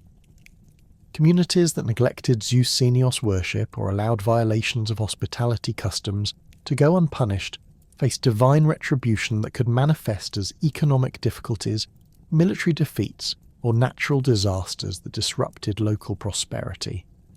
The god's protection of strangers served broader functions in maintaining trade networks and diplomatic relationships that were essential for economic and political stability throughout the ancient world. Zeus Horkios, the keeper of oaths, received worship in contexts involving solemn promises, treaties, and other commitments that required divine sanction to ensure compliance. Legal proceedings often involved oaths sworn in the name of Zeus Horkios, making perjury not merely a civil offence but a form of impiety that invited supernatural punishment. The god's role in oath-keeping extended to international diplomacy, where treaties between city-states or kingdoms gained binding force through religious ceremonies that invoked his authority as witness and enforcer. Sanctuaries of Zeus Horkios typically featured altars where oath-taking ceremonies could be performed with appropriate religious solemnity. These facilities often included provisions for animal sacrifices that sealed important agreements through blood offerings that demonstrated the seriousness of commitments being made. The presence of priests trained in oath administration procedures ensured that ceremonies followed proper protocols while creating permanent records of agreements that could be consulted if disputes arose regarding the terms or interpretation of sworn commitments. The punishment of oathbreakers by Zeus Horkios involved consequences that extended beyond immediate retribution to encompass long-term effects on family lines and community relationships. Individuals who violated sworn promises faced divine displeasure that could manifest as personal misfortune, family tragedies, or social ostracism that effectively ended their ability to participate in normal economic and political activities. These punishments served deterrent functions that encouraged careful consideration before making sworn commitments while maintaining social trust in the reliability of formal agreements. Zeus Ktesios protected household wealth and family property, receiving worship in domestic contexts where his influence was sought for maintaining economic stability and preventing theft or fraud. Household shrines dedicated to Zeus Ktesios were common features in Greek homes, typically consisting of simple altars where daily offerings of food, wine, or incense could be presented along with prayers for continued prosperity and protection against financial difficulties. The god's protection extended to stored grain, livestock, precious objects, and other forms of wealth that families accumulated through their economic activities. Farmers sought Zeus Ktesios' blessing for their harvests, while merchants prayed for protection of their trading ventures and craftsmen requested divine favour for their workshops and tools. This domestic aspect of Zeus worship created intimate relationships between individual families and divine authority that complemented the more public forms of religious observance practiced at major sanctuaries. Zeus Melichios, the gentle or easily appeased aspect of the god, received worship in contexts involving purification from guilt, reconciliation after conflicts, and the restoration of harmony in relationships that had been damaged by wrongdoing. This manifestation of Zeus emphasized mercy and forgiveness rather than justice and punishment, providing opportunities for redemption that balanced the more fearsome aspects of divine authority. Ceremonies honouring Zeus Melichios often involved offerings of honey cakes, milk, and other gentle substances that contrasted with the blood sacrifices typical of other forms of Zeus worship. These rituals emphasized the god's willingness to accept repentance and grant forgiveness to those who genuinely sought to correct their past mistakes and restore proper relationships with divine authority. The ceremonies created opportunities for community healing and the resolution of conflicts that might otherwise escalate into cycles of revenge and retaliation. Zeus Soter, the saviour, received worship in times of crisis when communities faced threats that exceeded their ability to resolve through purely human resources. Military invasions, natural disasters, plagues, and other catastrophes prompted special ceremonies seeking Zeus Soter's intervention and protection. These emergency religious observances often involved entire communities in collective prayers, sacrifices, and vows that demonstrated unified commitment to divine service in exchange for supernatural assistance. The worship of Zeus Soter created networks of mutual obligation between communities and divine authority that extended beyond immediate crisis situations to encompass ongoing relationships of gratitude and service. Cities that received divine protection during emergencies often established permanent festivals or monuments commemorating their salvation while maintaining regular religious observances that acknowledged their debt to divine intervention. These practices created cultural memories that influenced community identity and religious practices for generations after the original crises had been resolved. The earliest literary portrayals of Zeus emerged from oral traditions that had preserved divine narratives for centuries before they were committed to written form. Homer's Iliad and Odyssey, composed in the 8th century BC, presented the first comprehensive literary characterization of Zeus that would profoundly influence all subsequent Greek and Roman literature. In these epic poems, Zeus appears as a complex figure whose supreme authority over gods and mortals coexists with personal struggles, family conflicts, and the burden of maintaining cosmic order while managing the competing demands of divine politics. Homer's Zeus possesses undeniable majesty and power, capable of shaking Mount Olympus with a nod of his head and determining the outcomes of mortal conflicts through his divine will. The poet describes the god's physical presence in terms that emphasize both his supernatural nature and his recognizably anthropomorphic characteristics. Zeus's voice thunders across the heavens when he speaks in anger, while his eyes flash with lightning that illuminates the divine assembly hall. His dark brows furrow with concentration when he contemplates difficult decisions, and his golden hair flows like liquid metal when he moves his head in agreement or denial. Yet Homer's portrayal reveals a Zeus who struggles with the limitations imposed by fate and the complex web of relationships that govern divine society. The god cannot simply impose his will without considering the reactions of other Olympians, whose own domains and prerogatives must be respected even when they conflict with his preferences. His attempts to remain neutral during the Trojan War are constantly undermined by the partisan activities of other gods, forcing him to intervene repeatedly to prevent the conflict from escalating beyond acceptable bounds.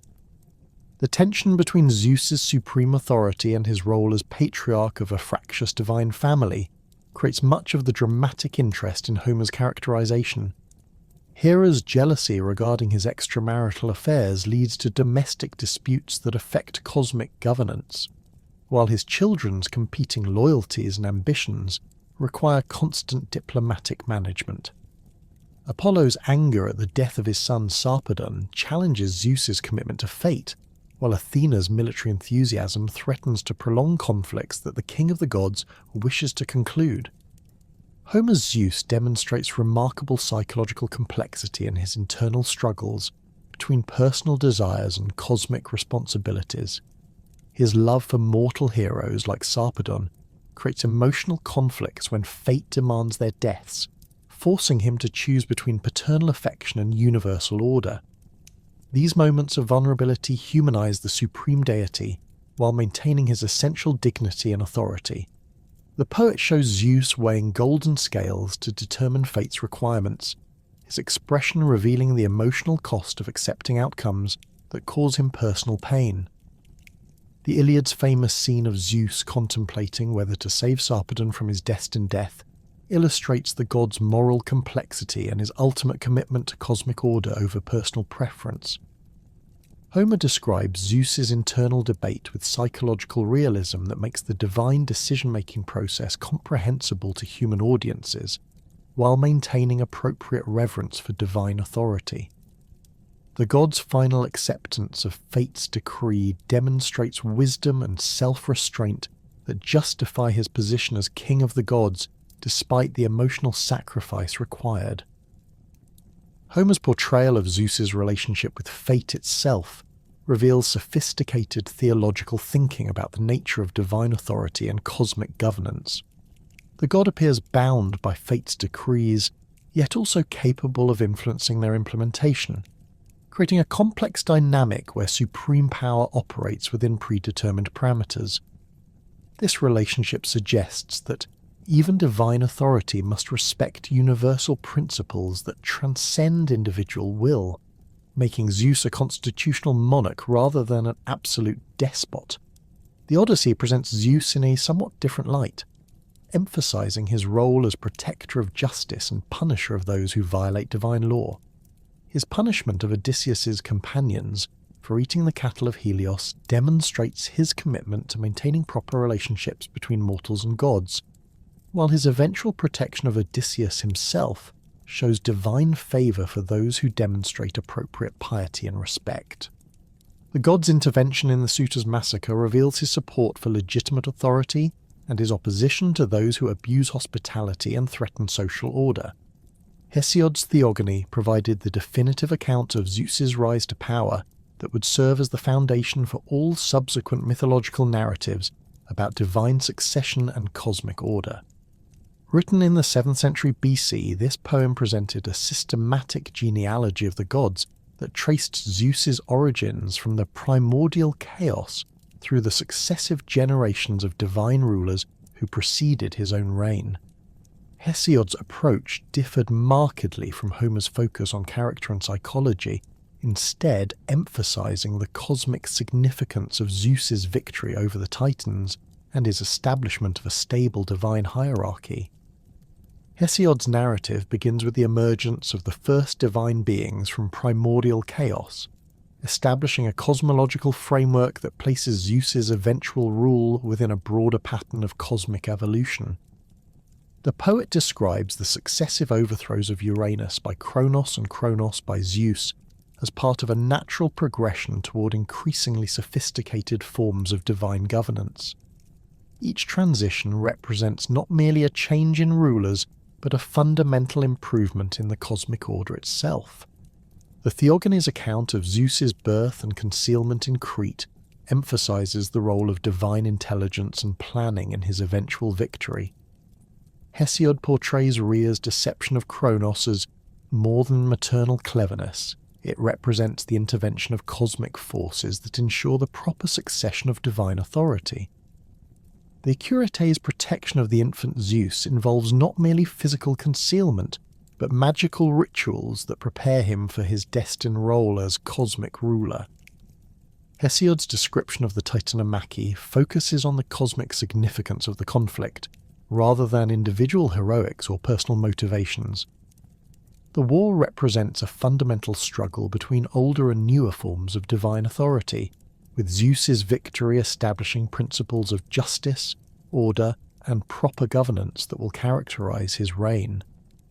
The poet emphasises the importance of Zeus's alliances with the Cyclops and Hecatonchires, showing how the future king of the gods succeeds through wisdom and coalition building, rather than mere strength. The Theogony's account of Zeus's distribution of honours and responsibilities among the gods after his victory demonstrates Hesiod's understanding of divine governance as a complex administrative system rather than simple autocracy. Zeus's assignment of specific domains to different deities creates a functional hierarchy that ensures effective management of cosmic affairs while preventing the conflicts that might arise from overlapping authorities or undefined responsibilities. Hesiod's portrayal of Zeus's marriages and offspring emphasizes their cosmic significance rather than their personal or emotional dimensions. The union with Métis represents the incorporation of wisdom into divine governance, while the marriage to Themis produces the fates and seasons who maintain natural and social order. Each relationship serves specific functions in establishing the comprehensive system of divine oversight that characterizes Zeus's mature reign. The poet's description of Zeus's punishment of Prometheus reveals the god's commitment to maintaining proper boundaries between divine and mortal realms. Hesiod presents this not as arbitrary cruelty, but as necessary enforcement of cosmic law that preserves the stability of the universal order. The creation of Pandora and the release of evils into the world serve to balance the unauthorized gift of fire, maintaining the proper relationship between divine favor and mortal limitations. Classical artistic representations of Zeus evolved from archaic simplicity to sophisticated expressions of divine majesty that combined religious reverence with aesthetic achievement. Early sculptural depictions from the 7th and 6th centuries BC showed Zeus as a bearded figure of imposing stature, typically holding a thunderbolt and accompanied by an eagle. These works emphasized the god's authority and power through conventional iconographic elements that made him immediately recognizable to viewers familiar with religious traditions. The development of classical sculpture during the 5th century BC produced increasingly sophisticated representations that balanced divine majesty with human-like characteristics that made Zeus accessible to worshippers while maintaining appropriate reverence. Sculptors developed techniques for carving marble that created lifelike textures in hair, skin, and drapery while using proportional systems that suggested superhuman scale and perfection. The god's facial features combined strength with wisdom, showing eyes that seemed to possess depth and intelligence beyond normal human capabilities. Phidias's statue of Zeus at Olympia represented the pinnacle of classical religious sculpture, combining technical mastery with theological sophistication that created what many considered the definitive artistic representation of the supreme deity. The statue's massive scale, approximately 40 feet in height, required innovative engineering solutions to support its weight while creating visual effects that seemed to transcend normal physical limitations. The combination of gold and ivory materials created surfaces that appeared to glow with internal light, particularly effective in the temple's dim interior where oil lamps and torches provided flickering illumination. The Olympian Zeus's throne incorporated elaborate decorative elements that told the story of divine authority through visual narrative. Carved scenes depicted Zeus's victory over the Titans, his establishment of cosmic order, and his ongoing governance of both divine and mortal realms. These decorative programs served educational functions for pilgrims who might not be familiar with complex mythological narratives, while also demonstrating the wealth and artistic sophistication of the sanctuary that housed the statue. Contemporary accounts described the statue's psychological impact on viewers, who reported feeling overwhelmed by the sense of divine presence that the sculpture seemed to embody. The figure's expression combined benevolence with awesome power, creating an impression of a deity who was both approachable and infinitely superior to mortal concerns. The statue's eyes, crafted from precious stones, seemed to follow observers as they moved around the temple, creating an uncanny sense of divine awareness and attention. Pottery decoration provided another major medium for Zeus imagery that reached broader audiences than monumental sculpture. Attic black figure and red figure vases from the 6th and 5th centuries BC depicted Zeus in various mythological scenes that illustrated his relationships with other gods, his interventions in mortal affairs, and his role in cosmic governance.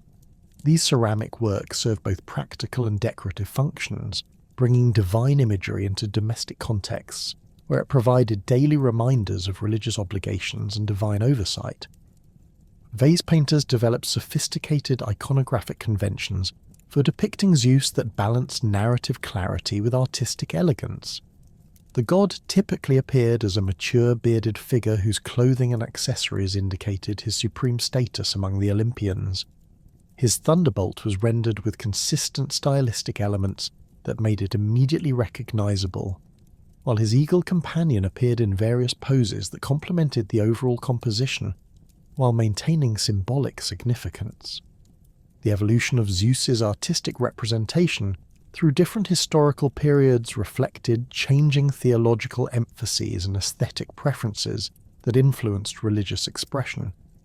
Archaic depictions emphasized the god's power and authority through formal, stylized presentations that stressed his divine nature over human-like characteristics.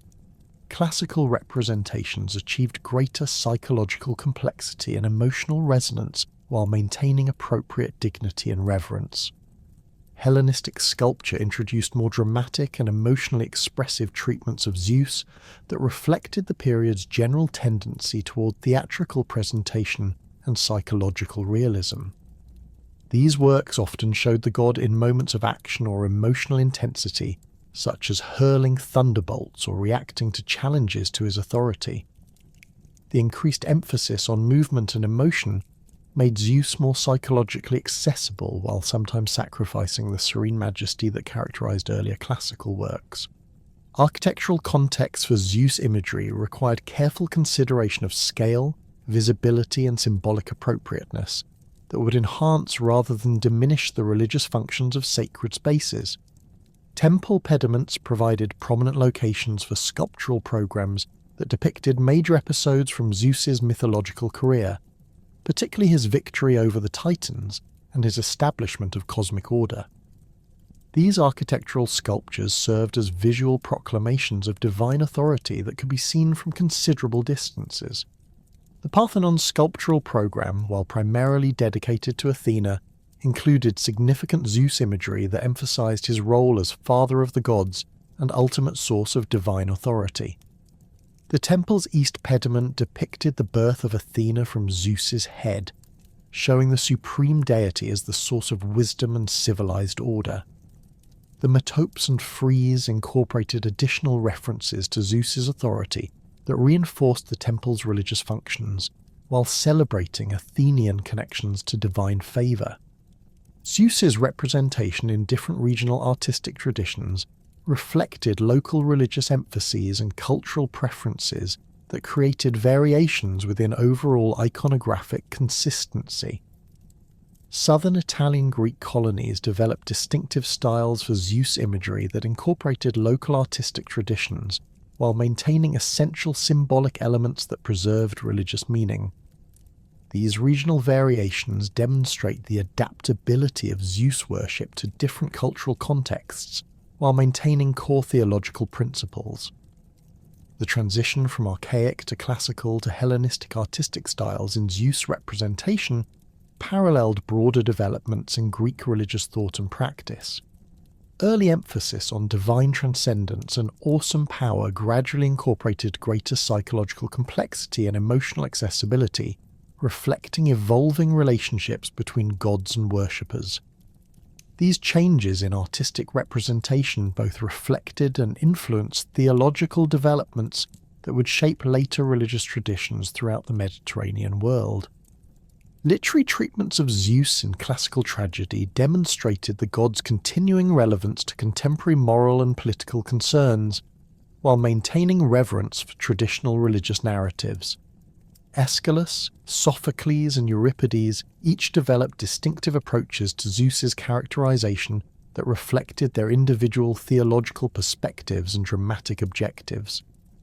These tragic presentations often explored tensions between divine justice and human suffering, using Zeus as a representative of cosmic order whose decisions might be difficult for mortals to understand or accept. Aeschylus's Orestia trilogy presented Zeus as the ultimate source of justice, whose will operates through complex chains of cause and effect that may not be immediately apparent to human observers. The god's role in resolving the cycle of revenge that drives the trilogy's plot demonstrates divine commitment to establishing legal institutions that can replace private vengeance with public justice. Zeus's authority stands behind the Athenian court system that finally breaks the pattern of familial violence, showing divine support for civilized solutions to social conflicts. Sophocles' treatment of Zeus emphasized the god's inscrutability and the limitations of human understanding when confronted with divine purposes that transcend immediate comprehension. The playwright's characters often struggle to reconcile their personal experiences of suffering or injustice with their religious belief in Zeus's ultimate benevolence and wisdom. This tension creates dramatic situations that explore fundamental questions about the nature of divine governance and human responsibility. Euripides approached Zeus with greater skepticism and psychological realism that reflected the intellectual developments of the late 5th century BC. His characters sometimes questioned divine justice directly, expressing doubts about Zeus's fairness or competence that would have been unthinkable in earlier literary treatments. These more critical perspectives reflected contemporary philosophical discussions about the nature of divinity and the relationship between religious tradition and rational inquiry. The transformation of Zeus from a distinctly Greek deity into the Roman Jupiter marked one of the most significant religious adaptations in ancient history, demonstrating how divine concepts could transcend cultural boundaries while adapting to new political and social contexts.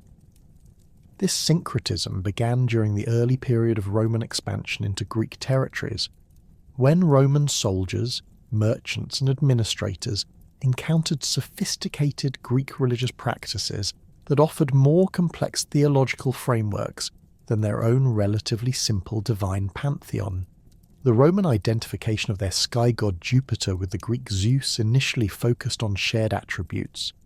Both deities controlled thunder and lightning, ruled over other gods, and served as protectors of state authority. However, the Romans gradually absorbed much more complex aspects of Zeus's character and mythology, incorporating his elaborate family relationships, his role in cosmic governance, and his sophisticated system of divine justice into their own religious practices. This process created a hybrid deity who retained Jupiter's distinctly Roman characteristics, while gaining Zeus's psychological complexity and mythological depth. Roman imperial ideology found Zeus's concept of divine kingship particularly useful for legitimizing autocratic rule and justifying the emperor's supreme authority over vast territories containing diverse populations. The Greek understanding of Zeus as a king who ruled through a combination of superior power, divine wisdom, and just governance provided a model for imperial administration that could appeal to both Roman citizens and Greek subjects. The emperor's role as Jupiter's earthly representative gave religious sanction to political decisions, while creating a framework for understanding imperial authority that transcended purely military or administrative considerations. The adaptation process involved careful selection of Zeus's attributes that supported Roman political objectives, while avoiding elements that might undermine imperial dignity or authority. Roman theologians emphasized Zeus's role as cosmic ruler and divine lawgiver, while downplaying his more problematic characteristics, such as his numerous extramarital affairs and his occasional conflicts with other gods. This selective adoption created a somewhat sanitized version of the Greek god that better suited Roman moral sensibilities and political requirements. The physical representation of Jupiter in Roman art and architecture incorporated Greek iconographic traditions while adding distinctly Roman elements that reflected imperial values and aesthetic preferences.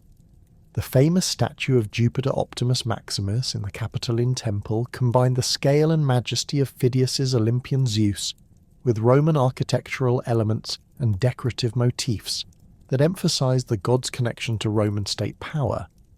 The figure's clothing, throne design, and accompanying symbols were modified to reflect Roman rather than Greek cultural values, while maintaining the essential dignity and authority associated with supreme divine rule.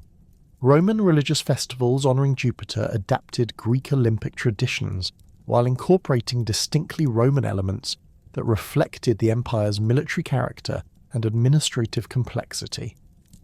The Ludi Romani and other major celebrations combined athletic competitions derived from Greek models with gladiatorial contests, theatrical performances, and elaborate processions that demonstrated Roman wealth and organisational capabilities. These festivals served both religious and political functions, honouring the supreme deity while reinforcing social hierarchies and imperial authority. The influence of Zeus's divine authority concepts on later monotheistic religions represents one of the most profound aspects of his historical legacy, though this influence operated through complex processes of theological adaptation rather than direct borrowing.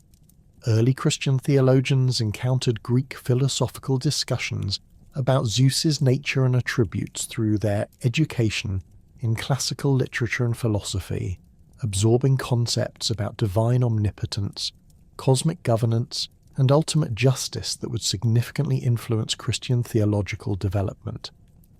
The Greek philosophical tradition's treatment of Zeus as the supreme cosmic principle provided conceptual frameworks that early Christian thinkers found useful for articulating their understanding of divine nature and authority. Stoic philosophers had developed sophisticated analyses of Zeus as the rational principle governing the universe, emphasizing his role as the source of natural law and moral order. These philosophical concepts provided vocabulary and logical structures that Christian theologians adapted for their own purposes, creating theological systems that combined biblical revelation with Greek philosophical sophistication. The transition from polytheistic to monotheistic concepts of divine authority involved complex processes of synthesis and transformation that drew upon Zeus's mythological and philosophical legacy while rejecting aspects that conflicted with monotheistic principles. Christian theologians retained concepts of divine omnipotence, cosmic governance, and ultimate justice while eliminating the family relationships, personal conflicts, and moral limitations that characterized Zeus in traditional Greek mythology. This selective adaptation created theological frameworks that preserved useful elements of Greek divine concepts while maintaining monotheistic coherence. The development of Christian imperial ideology under Constantine and his successors incorporated adapted versions of Zeus's divine kingship concepts that provided religious justification for autocratic rule within a monotheistic framework. The emperor's role as God's earthly representative drew upon traditions of divine monarchy that had been developed in connection with Zeus worship, while Christian concepts of divine authority provided new foundations for understanding the relationship between heavenly and earthly power. Archaeological evidence for Zeus worship throughout the Mediterranean demonstrates the extensive reach of his cult and its persistence into late antiquity, revealing patterns of religious continuity and adaptation that illuminate the broader processes of cultural change in the ancient world. Excavations at major Zeus sanctuaries have uncovered architectural remains, inscriptions, and votive offerings that document the evolution of worship practices across several centuries of political and cultural transformation. The sanctuary at Olympia provides the most comprehensive archaeological record of Zeus worship, with excavations revealing continuous religious activity from the 8th century BC through the 4th century AD. The site's architectural development reflects changing approaches to sacred space design and religious ceremony, from simple altars and basic temple structures to the elaborate complex of buildings that served the Olympic Games and associated religious festivals. The discovery of thousands of bronze figurines, weapons, and other votive offerings demonstrates the diversity of worshippers who sought Zeus's favour and protection. Inscriptional evidence from Olympia includes dedications from individuals representing every level of Greek society, from kings and wealthy aristocrats to ordinary citizens and freed slaves. These inscriptions reveal the personal nature of relationships between worshippers and the deity, with many texts expressing gratitude for specific benefits received or requesting divine assistance with particular problems. The geographical distribution of dedicants demonstrates Zeus's appeal throughout the Greek world and beyond, with inscriptions recording visitors from Sicily to the Black Sea colonies. The Dodona sanctuary in Epirus has yielded unique archaeological evidence in the form of lead tablets containing questions submitted to the oracle, providing direct insight into the concerns and beliefs of ancient worshippers. These tablets reveal that people consulted Zeus about every aspect of their lives, from major decisions about marriage, career, and residence to everyday concerns about health, business ventures, and family relationships. The questions demonstrate both the personal intimacy that worshippers felt with Zeus and their confidence in his willingness and ability to provide practical guidance. Archaeological investigations at other Zeus sanctuaries throughout the Mediterranean have revealed regional variations in worship practices while confirming the basic consistency of religious traditions associated with the god. The sanctuary of Zeus Lykios in Arcadia provides evidence for extremely ancient religious practices, including possible human sacrifice that may have continued into the classical period. The site's remote mountain location and primitive altar construction suggest connections to pre-Greek religious traditions that were gradually incorporated into the developing Zeus cult. The persistence of Zeus worship into late antiquity is documented by archaeological evidence from sites throughout the former Roman Empire, where traditional religious practices continued alongside and sometimes in competition with Christianity. Inscriptions from the 3rd and 4th centuries AD record continue dedication of altars and statues to Zeus, while archaeological evidence suggests that some sanctuaries remained active until they were forcibly closed by Christian authorities or abandoned due to economic difficulties. The gradual transformation of Zeus sanctuaries during the Christian period reveals complex processes of religious change that involved both violent suppression and peaceful adaptation. Some temples were destroyed or converted to Christian churches, while others were simply abandoned as their supporting communities adopted new religious practices. Archaeological evidence suggests that the transition was often gradual rather than sudden, with traditional and Christian religious practices coexisting for extended periods before the final triumph of the new faith. The discovery of late antique inscriptions that combine Christian and traditional religious elements demonstrates the complex nature of religious transformation during this period. Some texts invoke both Christ and Zeus, suggesting syncretic beliefs that attempted to reconcile old and new religious traditions. These hybrid inscriptions provide evidence for the gradual nature of religious change and the persistence of traditional religious concepts, even after official conversion to Christianity. Modern interpretations of Zeus mythology have found new relevance through psychological analysis, literary criticism, and popular culture adaptations that demonstrate the continuing power of ancient religious narratives to illuminate contemporary human concerns. Carl Jung's analytical psychology identified Zeus as an archetypal figure representing the father principle and supreme authority, whose mythological relationships and conflicts provide insight into universal patterns of human psychological development and family dynamics. Jungian analysis of Zeus's mythological career identifies recurring themes that appear throughout human cultures in various forms, suggesting that the Greek god stories tap into fundamental psychological patterns that transcend specific historical contexts. Zeus's overthrow of his father Cronus represents the archetypal conflict between generations and the necessity of replacing outdated authority structures with new forms of leadership. His numerous relationships with goddesses and mortal women reflect psychological processes of integration and the masculine principle's need to incorporate feminine wisdom and creativity. The concept of Zeus as the archetypal father figure has influenced modern understanding of patriarchal authority and its psychological effects on both individuals and societies.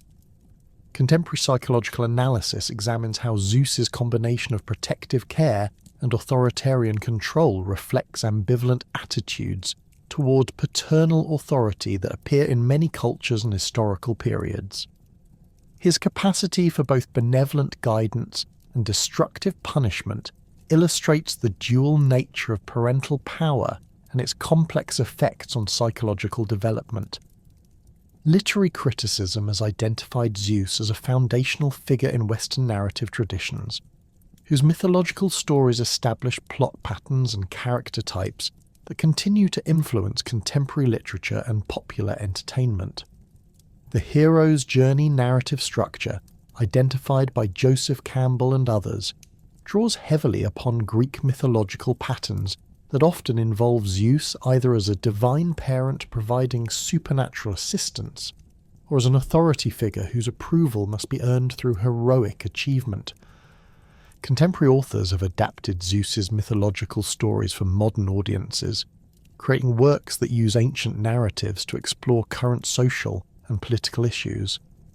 These adaptations often emphasize psychological realism and moral complexity that make ancient characters relevant to contemporary readers, while preserving the essential mythological elements that give these stories their enduring power and significance. Popular culture representations of Zeus in films, television series, and video games have introduced ancient mythology to new audiences while adapting traditional narratives for contemporary entertainment preferences.